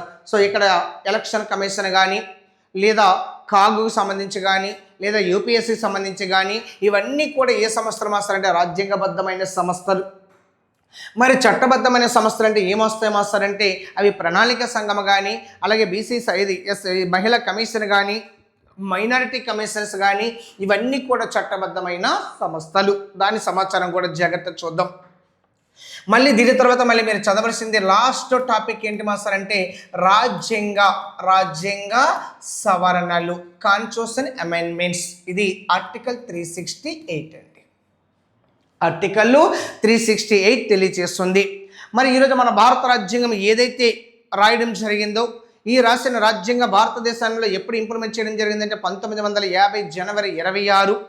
మరి 1950 జనవరి 26 అమల్లోకి వచ్చిన ఈ రాజ్యాంగాన్ని కాలానికి అనుగుణముగా, పరిస్థితులకు అనుగుణముగా కొన్ని మార్పులు చేర్పులు చేయడం అయితే జరిగింది. ఆ మార్పులు చేర్పులు చేసే విధానాన్ని ఏమంటారంటే రాజ్యాంగ సవరణలు అంటారు. మరి ఈ రాజ్యాంగాన్ని సవరించే విధానం భారత రాజ్యాంగంలో ఏ భాగం తెలియజేస్తుంది, ఏ ఆర్టికల్ తెలియజేస్తుంది? మరి భారత రాజ్యాంగాన్ని సవరించే విధానము ఎన్ని పద్ధతుల ద్వారా సవరించడం జరుగుతుంది? మరి ఇప్పటివరకు భారత రాజ్యాంగాన్ని ఎన్నిసార్లు సవరించడం జరిగింది? అటువంటి సమాచారం అంతా కూడా ఇందులో మనం తెలుసుకునే ప్రయత్నం చేయాలి. ఖచ్చితంగా మీరు ప్రతి ఎగ్జామ్లో కూడా కంపల్సరీగా ఎగ్జామ్లో ఏ ఎగ్జామ్ రాసినా, ఎస్ఎస్సి జీడీ రాసినా, గ్రూప్ డి రాసినా, ఎన్టీపీసీ రైల్వే ఎగ్జామ్ రాసినా, లేదా ఆర్పిఎఫ్ రాసినా, కానిస్టేబుల్ రాసినా, రైల్వే ఎస్ఐ రాసినా, గ్రూప్ 2 రాసినా, ఏపీపీఎస్ ఏ ఎగ్జామ్ రాసినా ఇందులో నుంచి బిట్టు లేకుండా పేపర్ అయితే ఉండట్లేదండి. అది రాజ్యాంగ సవరణ అనేది చాలా చాలా ఇంపార్టెంట్. మరి ఇప్పటివరకు రాజ్యాంగాన్ని ఎన్నిసార్లు సవరించారంటే ఇది లాస్ట్ అమెండ్మెంట్ మా సారు 106 సార్లు సవరించారు. అందులో మీరు కొన్ని ఇంపార్టెంట్ అయిన సవరణ చూస్తే సరిపోతుందండి. ఇది మన భారత రాజ్యాంగంకు సంబంధించిన సిలబస్ అండి. ఒక్కసారి చూడండి అన్న ఈ సిలబస్. సో ఫస్ట్ మనము రాజ్యాంగ పరిషత్ అంటే ఏంటో చూసాము, దాని తర్వాత ప్రవేశిక చూసాము, తర్వాత భాగాలు షెడ్యూల్స్ చూసాము, తర్వాత ప్రాథమిక హక్కులు, ఆదేశ సూత్రాలు, ప్రాథమిక విధులు చదవాలి. అలాగే కేంద్ర ప్రభుత్వం అంటే రాష్ట్రపతి, ఉపరాష్ట్రపతి, ప్రధానమంత్రి, అలాగే అటార్నీ జనరల్, పార్లమెంటు, సుప్రీంకోర్టు చూడాలి. అలాగే రాష్ట్ర ప్రభుత్వానికి వచ్చేసరికి గవర్నర్కి సంబంధించి కానీ, అలాగే ముఖ్యమంత్రి, మంత్రిమండలికి సంబంధించి కానీ, అడ్వకేట్ జనరల్, అలాగే శాసన వ్యవస్థకు వచ్చేసరికి గవర్నర్, విధాన పరిషత్, విధానసభ చదవాలి. అలాగే హైకోర్టుకి సంబంధించిన సమాచారం చదవాలి. దాని తర్వాత స్థానిక సంస్థలు చూడాలి. స్థానిక సంస్థలు ఎన్ని రకాల వర్గీకరించామంటే 2 రకాలుగా, ఒకటి రూరల్, 2 అర్బన్. రూరల్ అయితే పంచాయతీలు, అర్బన్ అయితే మున్సిపాలిటీసు. అలాగే కేంద్ర రాష్ట్ర మధ్య సంబంధాలు చూడాలి. ఇవి ఎన్ని రకాల వర్గీకరించామంటే 4 రకాలుగా, ఒకటి పరిపాలన అడ్మినిస్ట్రేటివ్ రిలేషన్స్, అలాగే ఆర్థిక సంబంధాలు ఫైనాన్స్ రిలేషన్స్, అలాగే ట్రేడ్ రిలేషన్స్ వ్యాపార సంబంధాలు, అలాగే సర్వీసులకు వచ్చేసరికి ఏమొస్తుందంటే యూపీఎస్సీ మరియు ఎస్పీఎస్సీ సంబంధించిన సమాచారం చూడాలండి. దాని తర్వాత కేంద్ర ఎన్నికల సంఘం చదవాలి. కేంద్ర ఎన్నికల సంఘానికి సంబంధించిన పూర్తి అవగాహనతో మీరు ఉండాలి. ఖచ్చితంగా 2 నుంచి 3 బిట్లు అడిగేస్తున్నాడు. అందులో ఈవీఎం అంటే ఏంటో తెలియాలి, వీవీప్యాట్ అంటే ఏమిటో తెలియాలి, నోటా అంటే ఏమిటో తెలియాలి. దీని తర్వాత అధికార భాషలు చదవాలి. అధికార భాషల ప్రజెంట్ ఎన్ని ఉన్నాయి, ఆ 22 భాషలు తెలుసుకునే ప్రయత్నం చేయాలి. ఏ షెడ్యూల్ తెలియజేస్తుంది, కొత్తగా చేర్చిన భాషలు ఏమున్నాయి, అలాగే రీసెంట్గా రాజ్యాంగ ఇది ప్రాచీన హోదా కలిగిన భాషలు ఎన్ని ఉన్నాయి, ఎన్ని భాషలు కల్పించడం జరిగింది సమాచారం చూడాలి. తర్వాత అత్యవసర పరిస్థితులు ఉన్నాయి, అత్యవసర పరిస్థితులు ఎన్ని రకాలు, వాటి యొక్క సమాచారం చూడాలి. తర్వాత రాజకీయ పార్టీలు ఏ రాష్ట్రంలో ఏ రాజకీయ పార్టీ ఉంది, దాని సింబల్ ఏంటి, అలాగే దాంతోపాటుగా మీరు చూడవలసిన జాతీయ పార్టీలు చూడాలి. అలాగే ప్రాంతీయ పార్టీలు ఏవైతే ఉన్నాయో ఆ ప్రాంతీయ పార్టీలు కూడా చదవాలి. ప్రాంతీయ పార్టీలకి ఏ హోదా ద్వారా కల్పించడం జరుగుతుంది అవి చూడాలి మా సారు. దాని తర్వాత మళ్ళీ రాజ్యాంగబద్ధమైన సంస్థలు, ఆ రాజ్యాంగబద్ధమైన సంస్థల్లో ఏంటి, రాజ్యాంగబద్ధమైన సంస్థలు అంటే ఏమొస్తాయి, చట్టబద్ధమైన సంస్థలు అంటే ఏమొస్తాయి, దీని సమాచారం తెలుసుకోవాలి. ఇంకా లాస్ట్కి వచ్చేసరికి రాజ్యాంగ సవరణలు, కాన్స్టిట్యూషన్ అమెండ్మెంట్స్, అది ఆర్టికల్ 368. ఇప్పటి వరకు రాజ్యాంగాన్ని ఎన్నిసార్లు సవరించారంటే 106 సార్లు సవరించడం జరిగింది. ఇది మన భారత రాజ్యాంగం ఏదైతే ఉందో, ఇండియన్ కాన్స్టిట్యూషన్ ఏదైతే ఉందో, రాజ్యాంగ ఏదైతే ఉందో దానికి సంబంధించిన సిలబస్ అనేది మీకు పూర్తిగా అందించడం జరిగింది. ఈ సిలబస్ను బేస్ చేసుకొని మీ ప్రిపరేషన్ స్టార్ట్ చేయండి, మీ ప్రిపరేషన్ ప్రణాళికను రూపొందించుకోండి. దీనికి సంబంధించిన ప్రతి ఒక్క టాపిక్కి సంబంధించి పూర్తి డీటెయిల్, పూర్తి ఇన్ఫర్మేషన్ను నేను వీడియో చాప్టర్ వైజ్గా ఒక టాపిక్ వైజ్గా మీకు అందించడం జరుగుతుంది. మన స్టార్టింగ్ నుంచి మనం ఈ క్లాస్ అనేది స్టార్ట్ చేయడం జరుగుతుంది. ఫస్ట్ మనం దేన్ని స్టార్ట్ చేస్తామంటే రాజ్యాంగ పరిషత్తుకి సంబంధించిన సమాచారం ఫస్ట్ చూద్దామండి. ఇది మీ సిలబస్ అండి. ఇంకా రాజ్యాంగ పరిషత్ నుంచి క్లాసులు మనం స్టార్ట్ చేయడం అయితే జరుగుతుంది. Thank you.